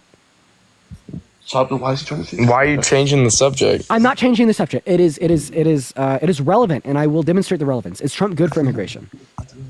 Why is this relevant? I will demonstrate the relevance to you once you answer my question. Is Trump good for immigration? Can you demonstrate it first, please? No.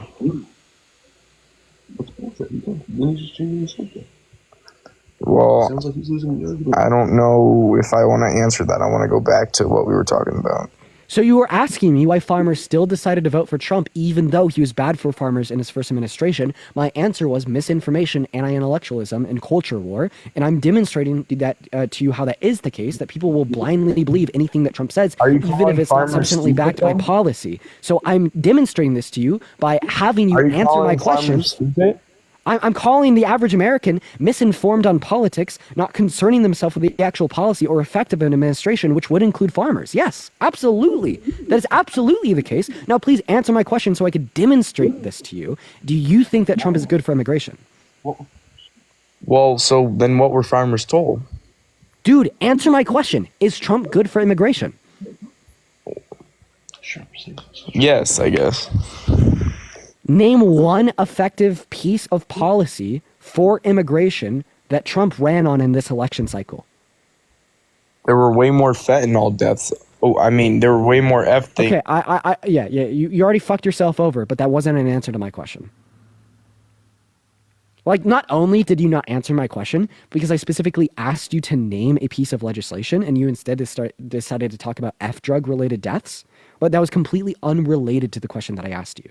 So typically, when it's asked to name a policy, and then your response is to say something about the F drug,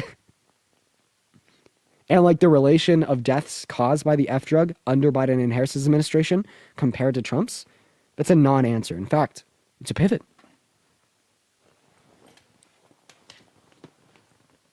Woo! Anyways, it is 8 p.m. Did yours, friend? Yeah. No, it's fine. I would implore people to do that. I mean, more. It's like just okay. We'll let Hunter back up. You know what? Fuck it. I'm about it. I'm about it in my stream anyways, so I don't really care if it gives a restriction. So answer the question, please. Thank you. Sorry about that. So I forgot because that actually happened last time too. So for now, I'm not going to say any of that. That's my bad. Anyways, what you were asking? Can you ask the question again? Name one piece of effective immigration policy that Trump has ran on in Agenda 47 in the 2024 election cycle. Why did he let like immigrants across the border under his? Like if you, in good faith, do you think that was an answer to the question I asked? Not really. No. Exactly. Well, no. Wait, what did you ask? A piece of immigration policy that Trump ran on in this election cycle that will be good. Well, why are there fewer illegal immigrants crossing the border? Hunter, once again, that wasn't an answer. Come on, please just answer the question. If you don't know, just say so. What? I mean, that's what he did that worked. No. I asked you to name a piece of policy that he's ran on in the 2024 election for immigration that will be good. Well, policy. I mean, see what I mean? You don't know any. So I mean, like, the only reason why you think that Trump is effective because what he did worked. Okay, what I did mean, he do? he said he would build the wall. I mean, that's one thing. So the wall under his first administration didn't. He also said he would increase border patrol presence. I mean, Trump never had more border patrol than we have under Biden and Harris. Well, he said, yeah. Then, I mean, why has there been so many illegals coming across? Because of Title 42, the expiration of Title 42 in COVID. I mean, Title 42 and the other puff. I don't know.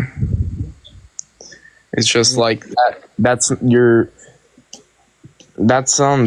I mean, if you think about it, it's not on Biden. The only responsibility or capability that we should be evaluating of the Biden-Harris administration is how they responded to the crisis that was onset by the expiration of Title 42.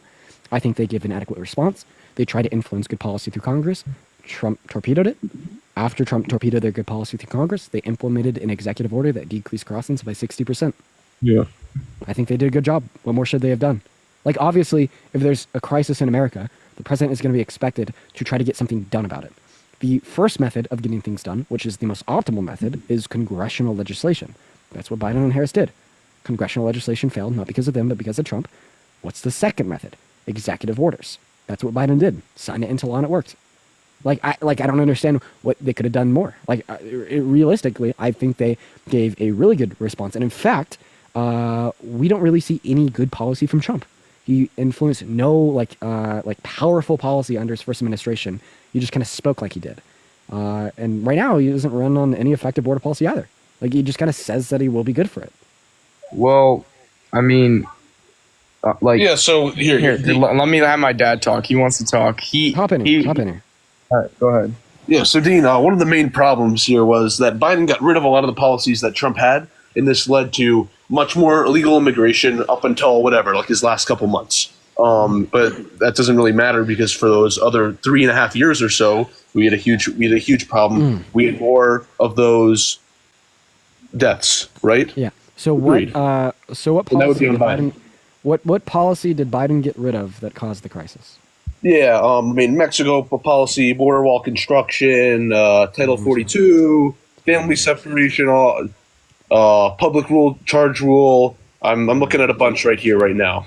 Okay. And whatever this was, I can't give you the specifics on each of them, but he did these things, and more people ended up crossing illegally.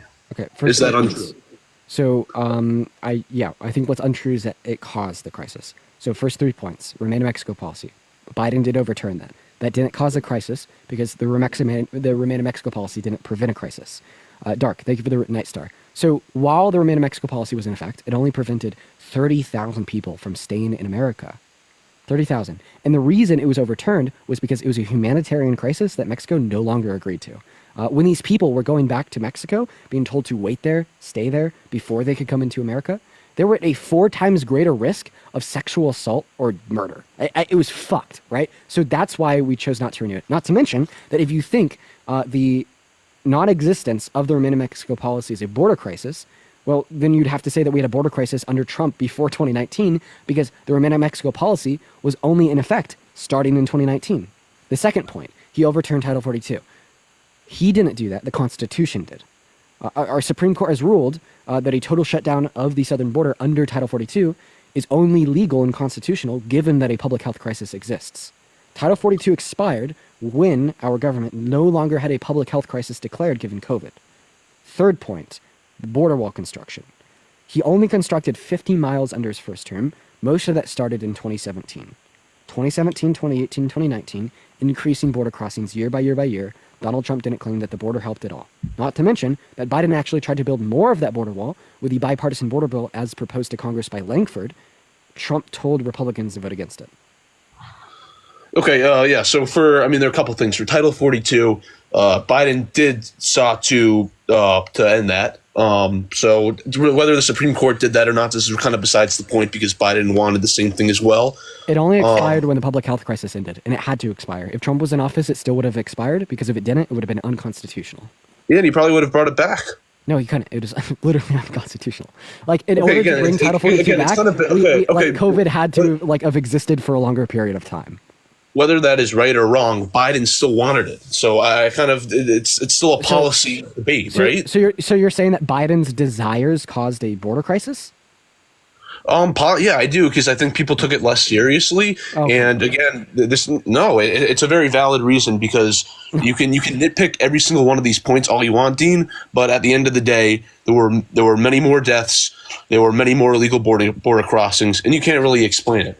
So I can and I have already. So you're literally saying that Title 42. Tell me why, because I haven't really heard it yet. Of course, I can. After this. So you're literally saying that the expiration of Title 42 wouldn't have caused a border crisis unless Biden wanted it to expire.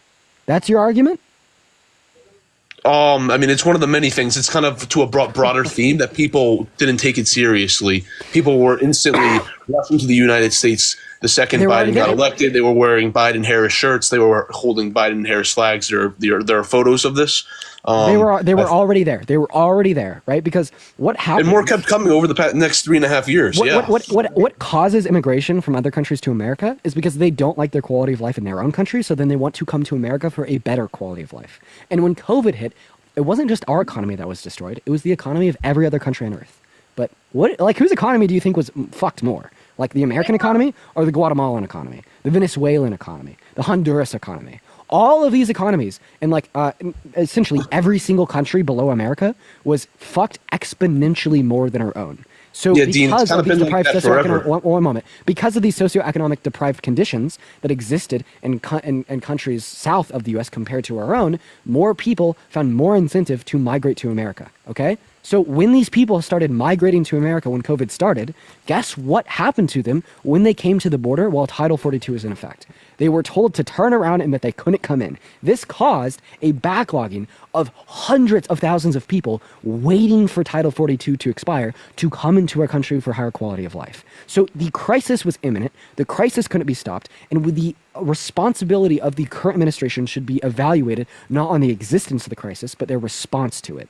And their response to the crisis was to first influence bipartisan legislation through Congress. And when Trump made that fail, which, by the way, we'd see culpability in Trump for the continuance of the crisis after that policy failed, they then tried to implement a executive order, which did work and decreased crossings by 60%. So if anything, we'd actually say that Trump has more culpability for the border crisis than Biden and Harris because he willingly torpedoed a bill that would have significantly helped for his own political gain. Yeah, so Dean, maybe I'm wrong, maybe I'm just very stupid, but hasn't the U.S. economy always been stronger than every single one of these South American countries, or am I just dumb? No, that's tell why me. we always have immigration into America. However, Yeah, that strength exactly. was We always have exacerbated immigration with the into America. with the deprivation of the socioeconomic conditions onset by COVID specifically. Like we experienced like 14.8% levels of unemployment, 11% rate of inflation. Other countries experienced like 35% unemployment. Like over half of their population was in poverty. Like it was exacerbated in other countries to a significantly worse degree than it was exacerbated in America. Yeah, that's an interesting point, and I don't mean to go off topic, but I'm just going to say this. It kind of sounds like you're proving that Donald Trump did a pretty good job economically of handling the economy during COVID if it was so much better than any of these other countries. America's economy would have been in better hands by a 3-year-old than like a lot of countries south of America. And the only reason that is because our GDP is $27 trillion. That's it? Yes, our GDP is so fucking large, right? We have the world's biggest consumer base. It is so incredibly large, and our economy is so incredibly robust that if Trump did nothing, which by the way he didn't pass any economic policy because of the pandemic, apart from the $2.4 trillion COVID bill that was bipartisan, which by the way we had $1.9 trillion under Biden and Harris. Sure, which was smart, right? Didn't have done much. Yeah, I mean, I don't want to get off too much off topic, yeah, but I mean, I'd agree. But yes, if you're curious, the $2.4 $2.4 trillion in COVID stimulus under Trump was good. Yeah, okay. I mean, yeah, we could keep going down this path or the border. It's up to you. But well, let me ask you a question. Let's see here. Where do I want to go? We've been talking about immigration. I just have one question before I got to hop off here. If there was an immigrant that showed up to a legal port of entry but had committed 34 felonies, raped an American woman, sexualized American little girls, called for the American Constitution to be terminated, and even tried to rig and coup the outcome of a federal election in America, do you think that the Border Patrol should let them in America? yeah, so this is a misleading point. We would have to nitpick every single one of these cases, and we obviously don't have the time for that right now. Again, there are many different politicians that have done similar acts, committed crimes, and you don't really see it for some reason. What's Kamala Harris done? When did I say? Sorry, did I say Kamala Harris did anything, or are you just trying to put words in my mouth? I mean, who is Trump running against? So, I mean, well, it's a comparative analysis between the two candidates, right? So, I mean, if one's a third, if one's a rapist and the other one isn't, if one called for the termination of the Constitution and the other one didn't, like the only like politician in like modern U.S. history that I can even think of would be like Bill Clinton. And by the way, he got fucking impeached. He got impeached. Yeah, Bill Clinton was president. What? How many presidents ago? 3, 2? Yeah, and who did I vote for? Yeah. Sorry, say that again. So you have to be able to construct an argument that although Trump is a terribly bad person because of all of these things, Kamala Harris is sufficiently worse. The reason why I voted for Kamala Harris was because all of these negative quality attributes applied to Trump and not to her. Don't really care if he's a bad person or not. Kamala Harris also might be. No, I don't really. No, I care about what's. If Trump raped the average American. If Trump raped a child in the 90s but had the same policy today, would you still have voted for him? Yeah, that's bull. Sorry, am I allowed to swear? That's bullshit. He didn't do that. But you wouldn't have voted for him if he did, right? Oh yeah, but he didn't. Okay, but he did rape an adult woman. So how come you would vote for Trump? There was also a bullshit trial. Raped a child. She lied about a couple things in her story. There's a great Tim. Do you know the guy who's similar to David Pacman who works for him? Like the younger kid. I don't know his name, but he went on to Tim Pool and they had a whole discussion about this. Okay, so what were the inconsistencies or lies in the case? Yeah. What Tim Pool was saying, and he didn't refute any of these statements. The guy who's the left wing guy who's I think he works for David Pacman or whatever. Luke Beasley. Yeah. So the lady was saying things that were incorrect about the story. She had lied about like what pieces of clothing were around or whatever, and all sorts of other details that were just not true. Like what details? Sounded like what? Like what details? Yeah, you can watch the video. I don't remember the specifics clearly, but what I do remember is the only lies that I can make, police. the only lies that I think are clear in the case is the fact that Donald Trump lied about never meeting her. That was disproven by a picture of them two together. And Donald Trump lied about her not being his type because he confused a picture of his ex-wife Marla with a picture with a picture of her. So I mean, like, ultimately speaking, the only lies and inconsistencies that we could point out in the entirety of the case comes from Donald Trump, not from Eugene Carroll. Now, right, if you'd like to specifically make Eugene Carroll's lies clear, feel free. But I mean, just referencing a podcast with Tim Pool is not going to do much for you.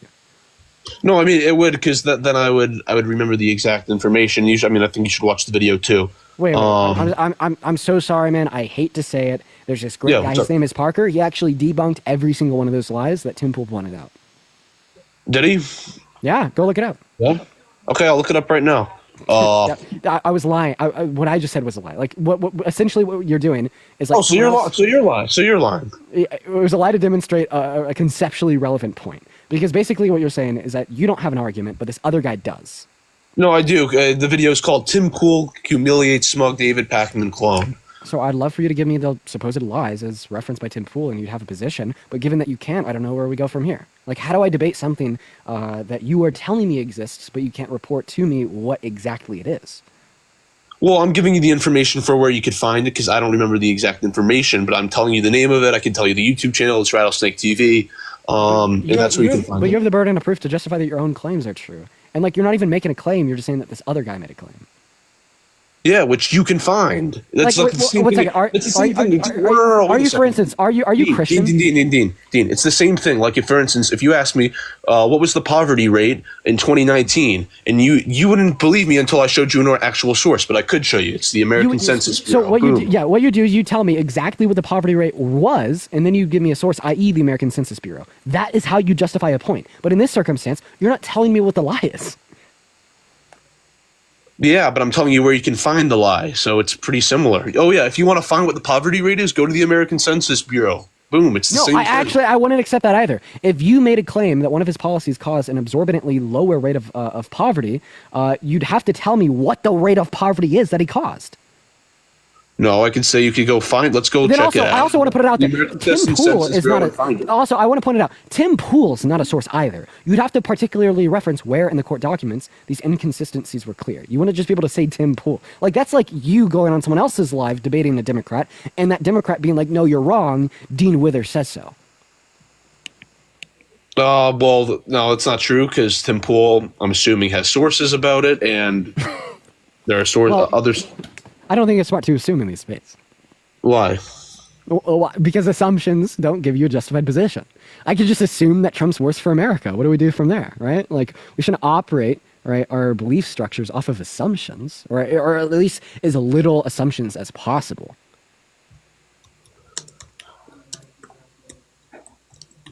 No, I mean, usually I'd take somebody's word for it. I'd take your word for it if you cited a source, and I would go look for it. Yeah. Oh, Jesus Christ, yeah. Well, yeah, anything else that you want to go over? Not really. Oh, Jeff. Okay. Well, Hunter's dad, I appreciate you for your time. All right. Hey, Dean. Oh, can we debate again? Can you remember to bring me up? Yeah, I'll remember Maybach man. All right. By the way, is that thing fun to drive? Here, I'll show you a picture. Hold on. You know, actually, I like cars. I'd love to see a picture. I like cars. Always been interested in the Maybach SUV. Hold on, give me a second.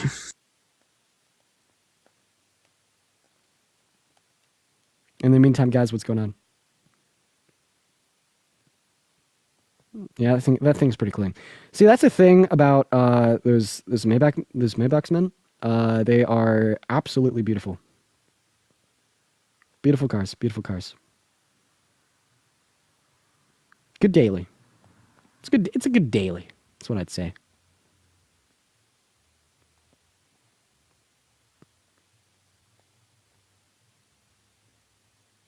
All right, Hunter, you're on mute. Oh, sorry. I didn't know he was gonna say that. He means grape. Anyways, You're You found sexually liable for that. So what are you talking Sid. about? Oh, pass the phone back to your dad. Sid, thank you so much for the flying jets. I really appreciate you for the love. Thank you so much, Sid. So Hunter's father. By the way, your camera's still on. I'm gonna turn it off for you. I'm guessing that you. Okay. No. It was a green screen. There was nothing there. Okay. Okay. Thank you for the flying jets, Sid. So repeat your claim. Yeah, so I'm looking at this right now. He wasn't found sexually liable for grape. Yeah. So sexual abuse, right? Basically, for the last 5 minutes wasn't even true. No, it is. I'll explain you how. Would you agree with me that grape includes really like any part of a man's body penetrating a woman's vagina without consent? That's not what they found it here. That's not what he was found liable for. So I don't know what you're talking about. Actually, that I don't care what your opinion is. No, that's not what it says here. If you listen to me, he was found liable for penetrating her vagina without consent with his fingers. The reason he wasn't specifically held liable for grape, because under New York state law at the time, they only classified a male member, the PP, penetrating the female member, the vagina, without consent as grape. But they didn't include a forceful penetration with fingers without consent under that definition. So first point, we obviously colloquially understand that to be grape. And then second point, it was actually ruled in a countersuit where Donald Trump tried to sue her for calling him a rapist on live TV. It was ruled that her claim that he raped her was substantially true because today, in New York state law, any part of a man's body penetrating a woman's vagina without consent is considered grape. So that's why we call it grape. I'd like to see that here then, because until then, I'm not going to really believe it. Because that's just not what it says here. You could read the court documents. He was held liable for penetrating her vajayjay without his fingers, without consent. Do you consider that action to be grape? If that is grape, then why doesn't that say that here? It does in the court documents. That is what it says. That is the action that he was held liable for doing. That is why he's an adjudicated sexual abuser. That was the specific action that the court classified as sexual abuse. That they believe there's preponderance of evidence that existed. That existed for. Like, it was that's the physical action that he did that led to him being held liable for sexual abuse. Now, answer my question. Would you consider sexual abuse? Sexual abuse. Would you? Correct. Yes. Would you consider any part of a man's body entering into a woman's vajayjay without consent to be grape? Honestly, I have no idea, but that's not what it says here. That's not what the New York federal court found Trump liable for. We don't use legal definitions to determine what is and isn't grape. We don't. Do you want to know why? Sure, give it to me, Dean. Do you think that there was any American enslaved individual that was raped when slavery was legal in our country? I'm sure, and it was terrible. Oh, but if you define grape off of the law, when slavery was legal in America, there was no law to prevent unconsensual intercourse between a white person and an enslaved person. Okay, and? And, well, if you think that the law defines what is and isn't grape, such as the argument that you are attempting to make in the case of E. Jean Carroll, you'd have to uphold that no American slave was ever raped because the law didn't say so. So even though the law didn't say that Donald Trump was a rapist in this case, because they did not classify the penetration of a woman's vagina with a man's fingers to be grape, well, then that is another conclusion that you'd have to hold to. No, that's not true, actually. I could say that I disagreed with what the law was back then, and I could disagree with what the law is right now. So that's also the argument. That's what I hold to. I disagree with New York's law on what is and isn't. No, you agree with it right now? Do I agree with it right now? With the law right now? Well, the law here says that it wasn't grape. So then, what are you talking about? No, in 2023 they updated their law to include it. That's why I agree with the law now. I did not agree with it prior to 2023. In 2023 they updated it? Well, yeah, in 2023 they found him liable for sexual abuse. No, the case finished in 2022. It was updated after the case. Dude, I'm literally. 2020. I'm reading it, Dean. I'm reading it right here. In 2023, a jury in New York federal court found that Trump was liable for sexual abuse. Not grape. It was updated. Oh my God! I've literally explained this to you so many times. We're just gonna take. I'm explaining it to you so many times, Dean. We're gonna take the path of least resistance. Define grape. Why do I have to do that? Why do I have to define that? Because you're saying it isn't grape, so I need to know what you think grape is. It doesn't matter what I think. It matters. It absolutely is. It absolutely does matter. Yes, it does. It does. Define grape. You're saying that Trump's not a grapist. What the fuck do you mean by the word grape? Yeah, and I've told you why several times because if you don't know what grape is, how do you know Trump is not a grapist? That's like saying Trump's not a ooba glooba glabadoop.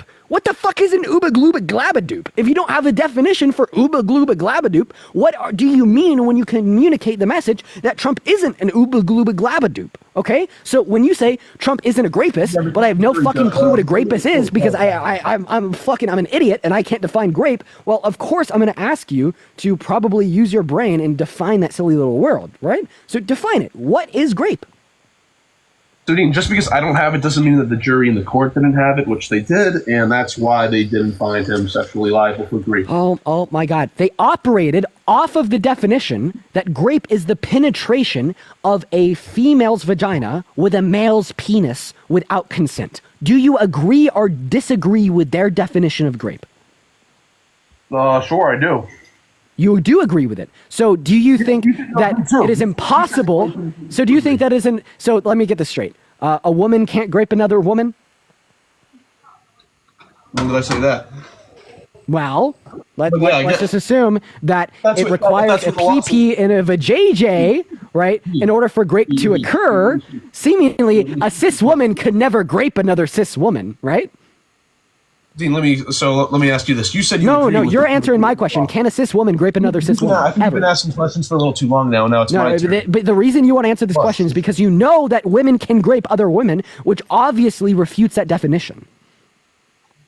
Okay, so Dean, you said that you agree with the 2023 law of what's considered to be grape. Currently, the definition of grape in the state of New York, right, updated at some point after this case, includes the penetration of a woman's vajayjay with other things. Now, answer my question: can a cis woman grape another cis woman? Again, I already answered this. No. And again, in 2023, you didn't answer my question. Yes or no, Hunter's dad? Doesn't really matter what I think. It does. It does matter. It does matter because you're saying that you think Trump's not a grapist. So I'm asking you to define grape. Like, dude, if you had an 8-year-old daughter that went to an elementary school, and one day she comes home and she says, "Dad, I got graped," and then she tells you that one of her male teachers used his fingers to do very nasty and vile things to her, what would you say? You're not a fucking real victim of grape because he used his fingers and not his pee-pee? Or would you say, "Daughter, we need to figure this out"? Dean, just because I don't know what the exact definition of X is doesn't mean that the court didn't find him sexually liable. All that I'm asking you is if you think the unconsensual penetration of a woman's vagina with a man's finger is grape or not. Yeah, I'm telling you, I don't know what the definition is. But is that action grape? You don't need to know the definition in the circumstance. You just need to know that the definition would apply to the circumstance. I don't know it, and I'm just telling you what the federal court... Oh my God, so then you're being very obtuse. You're being incredibly obtuse. Is the penetration of a woman's vagina with a man's finger grape or not grape? Dean, you're just spurring for no reason, Dad, bro. don't be embarrassing. Is that grape? Dean, I'm going to keep giving you the same answer. You're just getting angry for no reason, because it sounds like you're starting to lose this argument. Oh, I'm not losing. I have you covered on all bases. You try to make the argument. Oh, God. Go ahead, Ben. You have a mic?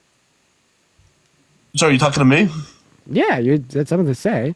I mean, I don't think I'm losing this argument at all. You've tried to make one argument that the law sets the definition of words. We refuted that by referencing back to American slavery. If the law set the definition of grape, that would mean that no American slave was ever graped. Now you're trying to make the argument that, well, what he did to her wasn't specifically grape, which means you think that the penetration of a woman's vagina with a man's fingers is not grape, right? So that would bring up the relevant hypothetical that I purported to you. If you had an 8-year-old daughter that came home from school saying that she got graped, and then she told you that a male teacher stuck his fingers, you know where, and you haven't really answered any of these things. Yeah, because again, I don't have the definition. I don't need the definition. You're just upset because you've been saying this whole time to everybody that he was found liable for raping somebody, and once you've been proven wrong for the first time, you get pissed all of a sudden because you realize that you're just a liar and you just lie to people. No, actually, this point comes up on my live about every single day because the court documents that demonstrate that he was held liable for sexual abuse and not for grape are very public and have been used as a talking point from members on the right for so long. I talk about this every single day. The response is so incredibly clear. He was held liable for penetrating her vagina with his fingers without consent. I consider that action to be grape, and so does the law of 35 states, okay? Right? The reason why the jury indicated that he was not found liable for grape in this case was because they only included the penetration of a woman's vagina with a male's pee-pee as grape, right? But I don't think that that is an exhaustive definition of the term. I don't think that includes all true cases of grape. I think that that definition of the term grape that the state of New York upheld in the year 2022 and beginning in 2023 leaves out victims of grape that were not penetrated with a PP, right? So that's why I say that he was held liable for grape, because the specific action that the jury indicated was more likely than not to have occurred, which they classified as sexual abuse, is something that I classify as grape. And most likely speaking, if you weren't being dense and you were honest with me, you would probably classify it as grape too. Like, obviously, if you had an 8-year-old daughter come home and tell you that one of her male teachers penetrated her vagina with his fingers, you would say, daughter, you got graped. What do we do from here? But just because it's Trump, all of a sudden,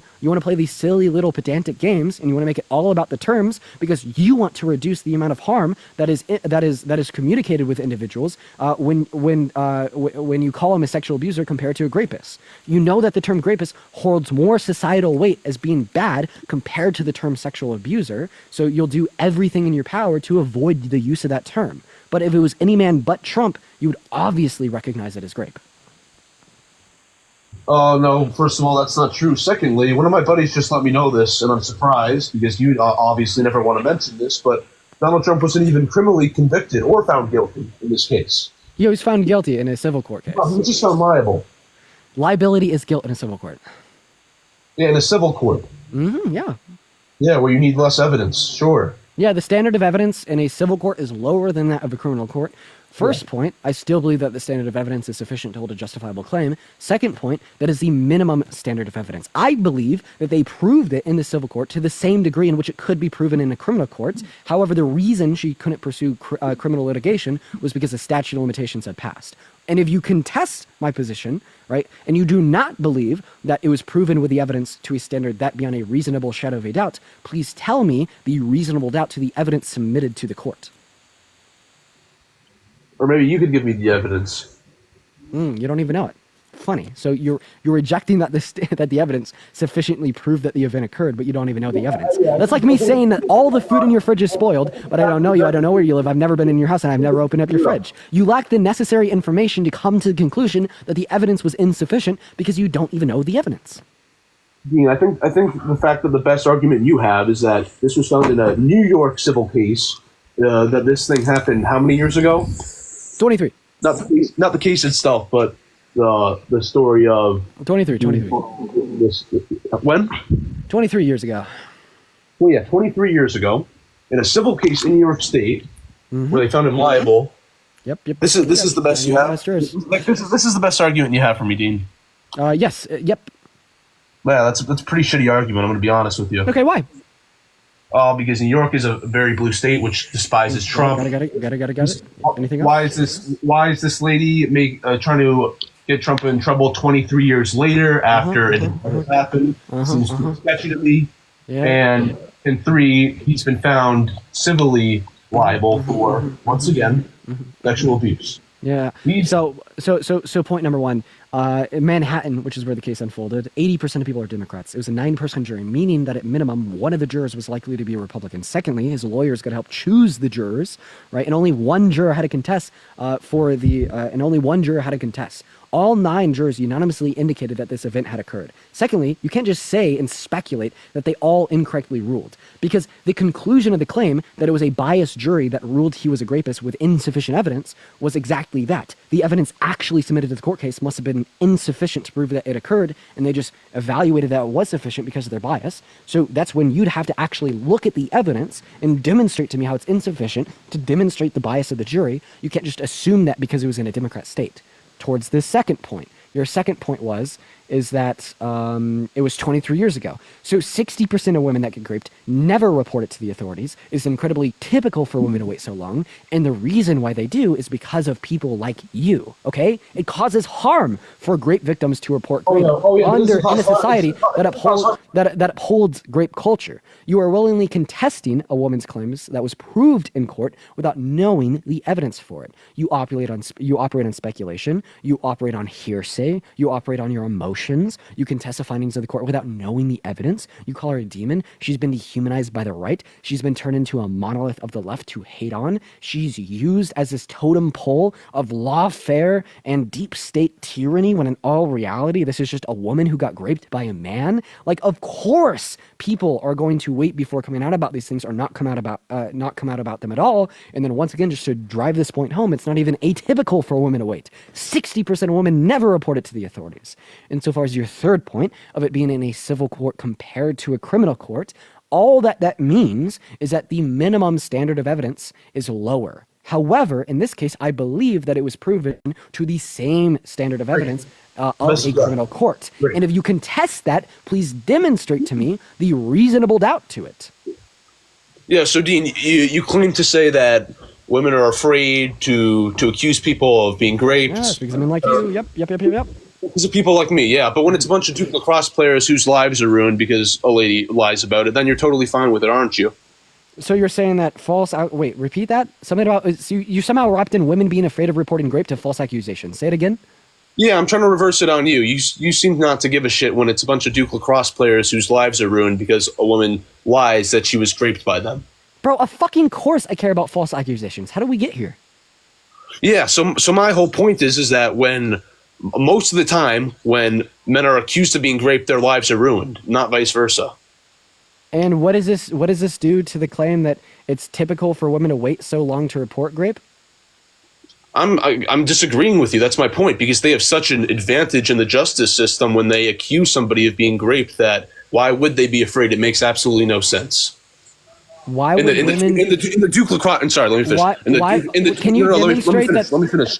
Yeah, the Duke. You want me to demonstrate? Oh yeah, I'll give you a great example. I want you to demonstrate. No. One isolated incident does not demonstrate an advantage in the criminal justice system. Of course it does, Dean.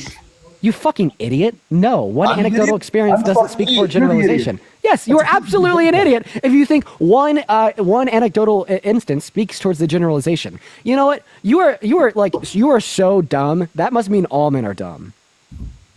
Yeah. Also, you're rich. You bought your son a Maybach. That must mean that all men are rich.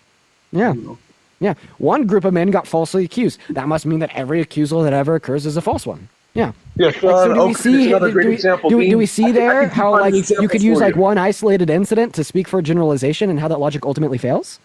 Shaw Oakman is another great example, Dean. I'm sure I could find many and many more for you. God, dude, here's the thing, okay? Oh no, you're getting mad again, Dean? Now we're gonna rage again? Is that it? God, you're so fucking stupid. What do you do for work? I am, yeah, for giving you examples. And you don't seem to give a shit about it. No, I mean this. What do you do for work?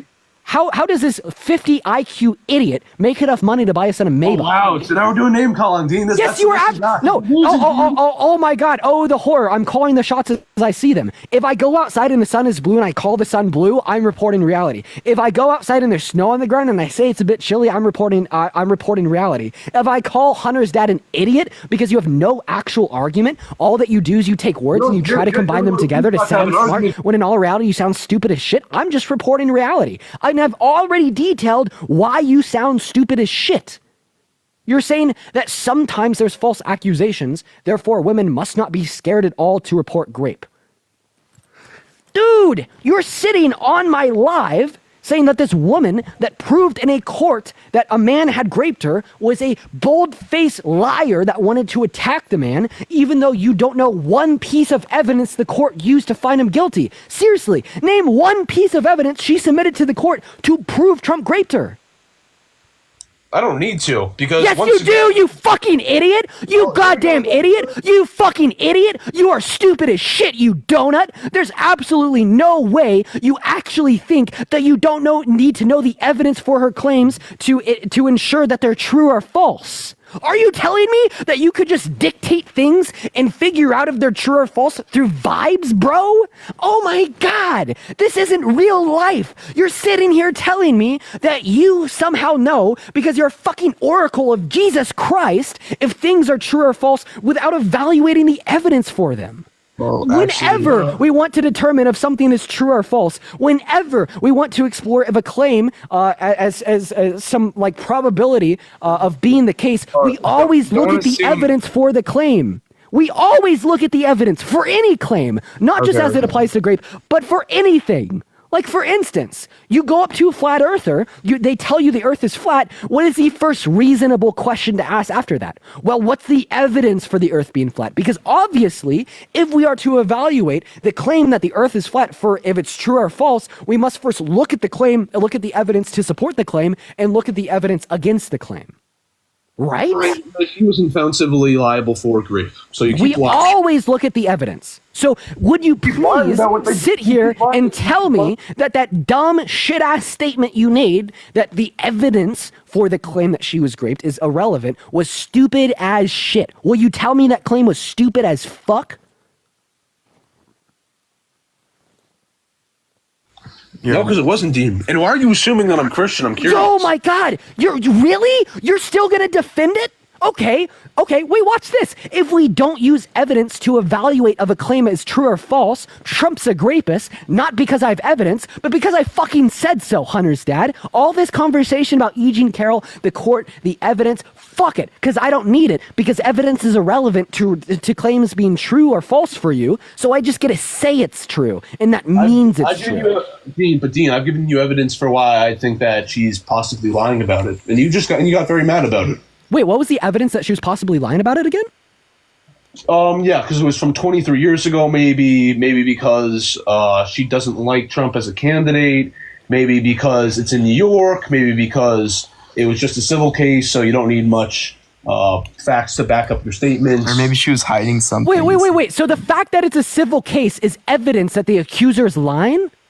Why? Well, I can give you a bunch of other information, yeah, but my point is that you don't need. So the fact that Donald Trump. Wait. So if someone pursues civil litigation against another person or entity, we can automatically assume that they're lying as they brought it to civil court, and under your worldview, that's evidence they're lying?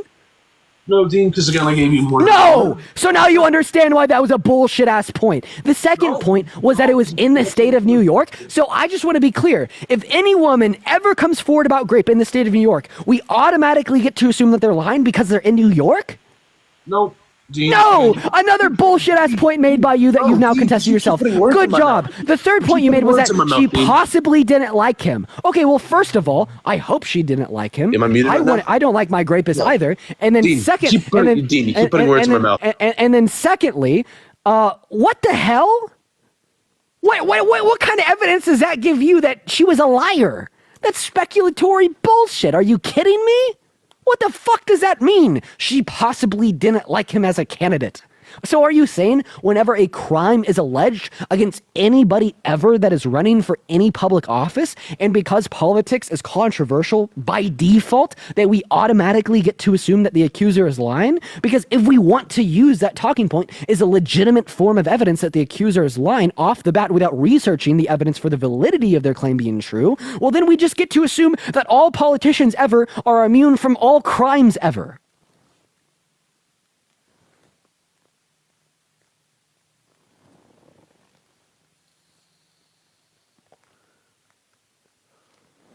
Someone in the chat told me to seek anger management.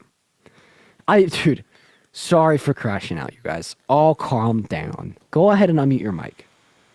Yeah, sorry. Sorry, he doesn't know how to use TikTok. Yeah, so Dean, it seems like here's the problem. So I try to find a bunch of connections which would kind of prove that this seems like a sketchy case. And instead, you start to throw words in my mouth and say that because of X, there's a 100% chance of X. I'm saying... I debunked every point you made. No, you didn't. You just didn't. Name a point you made that I didn't debunk. Sure. The fact that this was from 23 years ago. Okay, I'm going to debunk it now. Are you ready? Okay, yeah, go ahead. 60% of women that get raped don't report it in their lifetimes.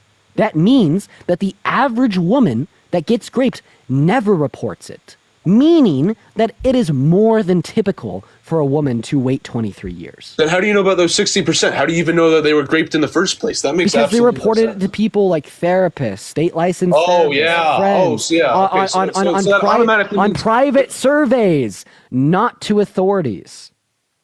That is a well-reputable fact. Most people that get raped don't report their rape to the authorities. Okay, so Dean, firstly, just please stop muting me. There's no reason for it. And then secondly, just because they reported to some therapist doesn't mean that they were actually raped. That's just a bullshit argument. That's really the Oh my you have. God, So, Archer. So what percentage of women that get raped do you think never report it to the authorities in their lifetime? I don't know, Dean, but that's kind of besides the point, because you're telling You me... fucking sicko. What? Wait, You're the sicko. so you're really... No, you're the fucking sicko. Are you really telling me that you genuinely believe that there is millions of women in America that go to their therapist in confidentiality and tell them that they were raped that lie?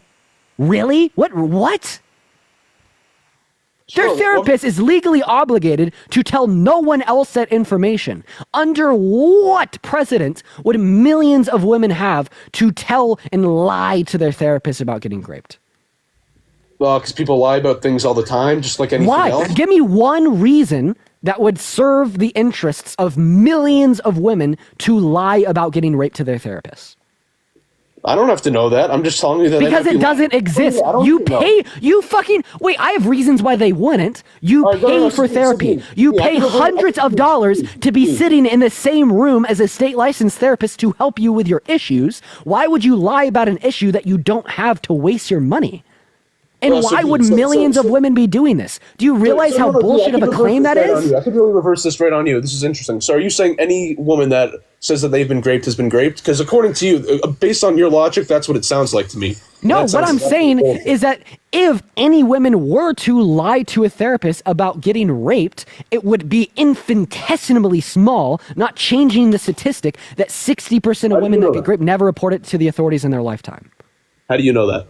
Because because there's no reason to lie and there's reason not to lie. The therapist can't tell anybody else what they're... Shut the fuck up. The therapist can't tell anybody else about that experience. It is client confidentiality. A therapist literally cannot tell anybody else. They can't call the cops. They can't post about it on Instagram. It stays between the therapist and their client.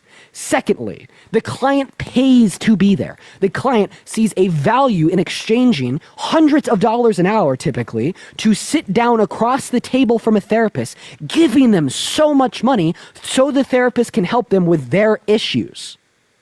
But why would someone give a therapist $100, hundreds of dollars an hour to help them with issues that they don't have? Why would millions of women be doing this? It would seriously take millions of women to do this to change this statistic.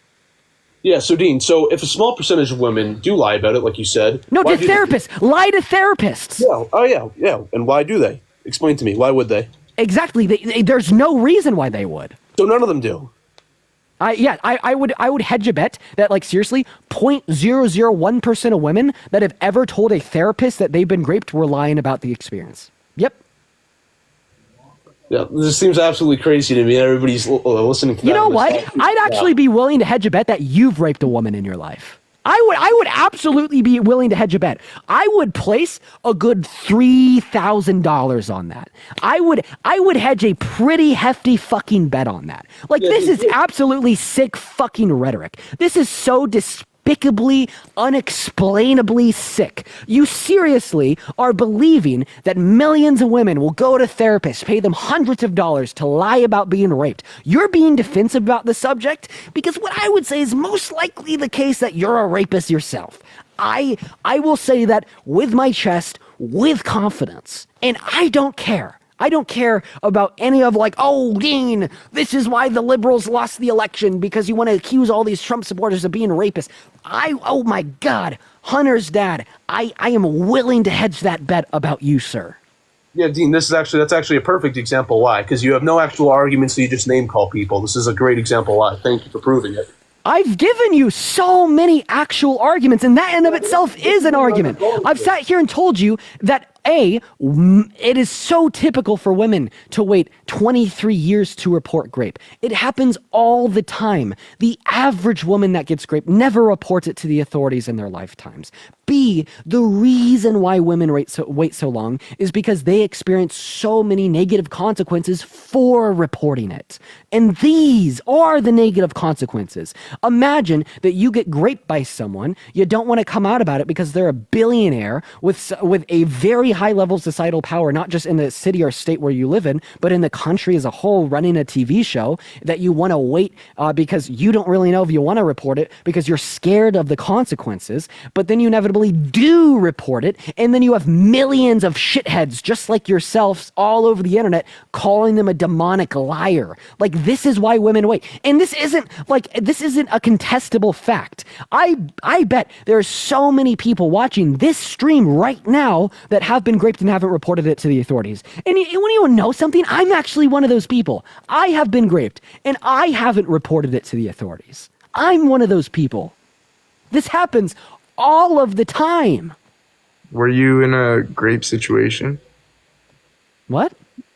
You said you have been raped before? Yes, I have been raped, and I haven't reported it to the authorities. Same thing is true with Sut, right now, Christina. No, I'm not reporting it to the authorities. What? Yeah, the authorities This can sue isn't us if they this isn't want me to. filing a police report. Yeah, the authorities can sue us if they want to, Dean. Wait, but authorities hearing me say that I'm getting raped is not the same thing as Dean reporting his rape to the authorities. It's essentially what you're There's doing. no legal precedent for. No, it's you fucking dumbass. You have to file a police report. Are you stupid? Dean, you're on social media, so the whole world can see. That doesn't equate towards a report to the authorities. A report to the authorities has strict guidelines and regulations where you literally have to file a police report. If you do not file a police report, then it cannot be considered a report to the authorities.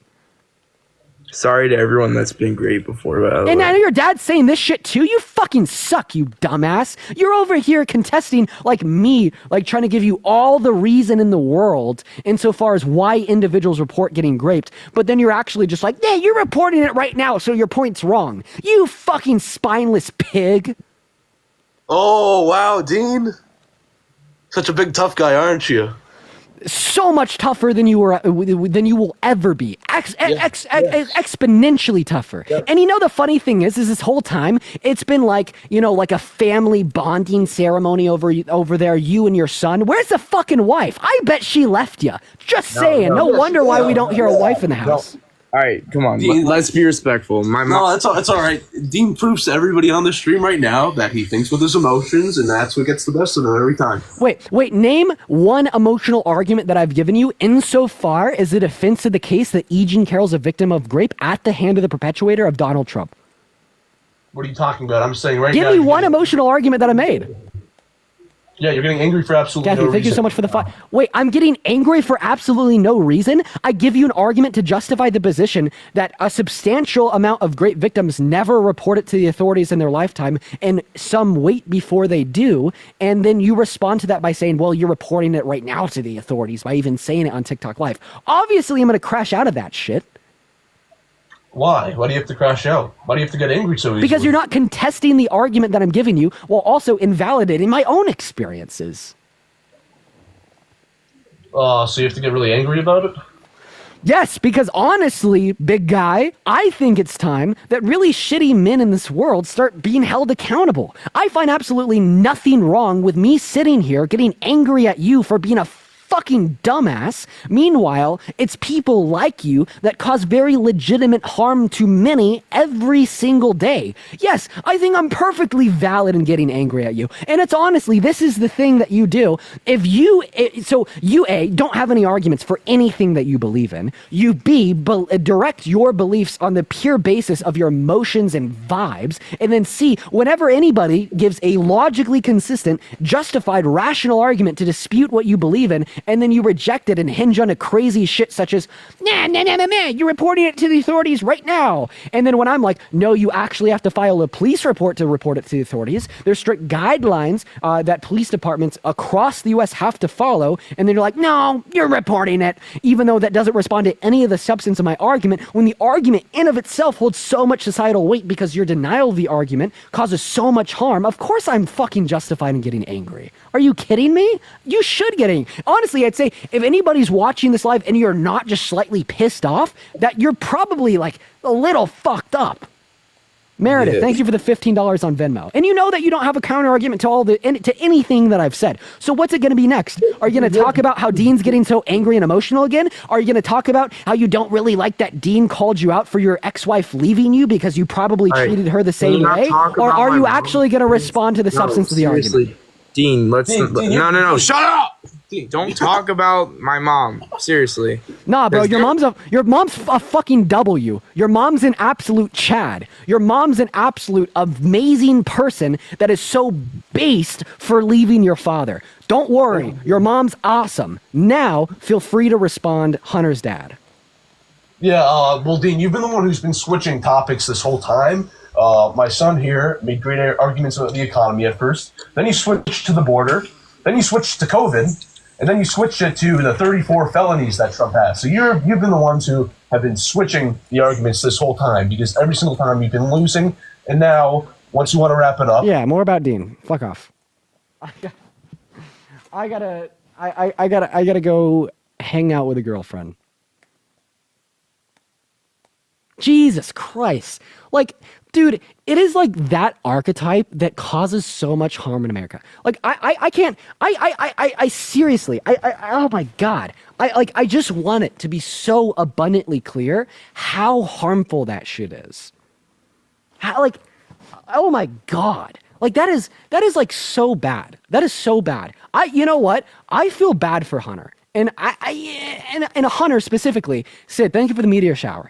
Like, dude came up here, like, giving, like, some arguments about, like, why Trump is better because of the economy. He was, like, researching, like, you know, rates of unemployment and poverty and like, figures about immigration. Like, dude, good for you. Good for you. Good for you. Like, I'm, like, so fucking surprised that is the worst you've turned out at 18 years old. Like being societalized and introduced to the world by that guy. Like, you're doing so much better than I would expect the average person to be doing under those particular conditions.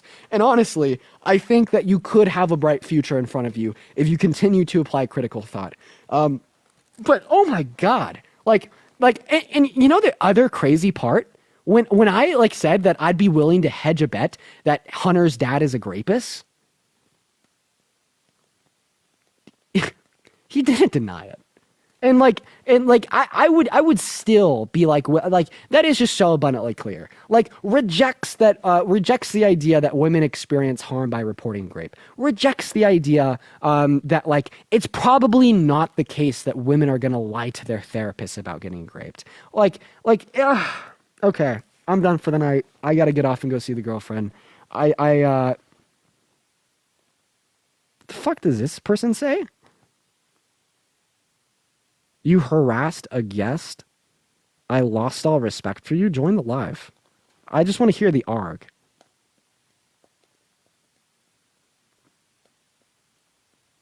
I want to hear the argument.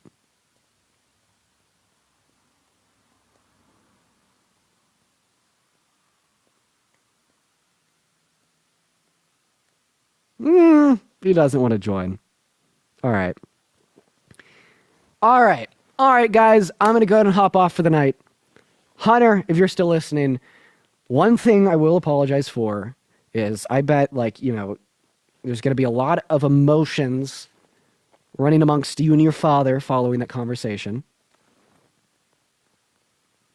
I hope you're safe. All right, guys. I'm going to go ahead and hop off. Go show Harry some love. Have a good night, y'all. Peace out.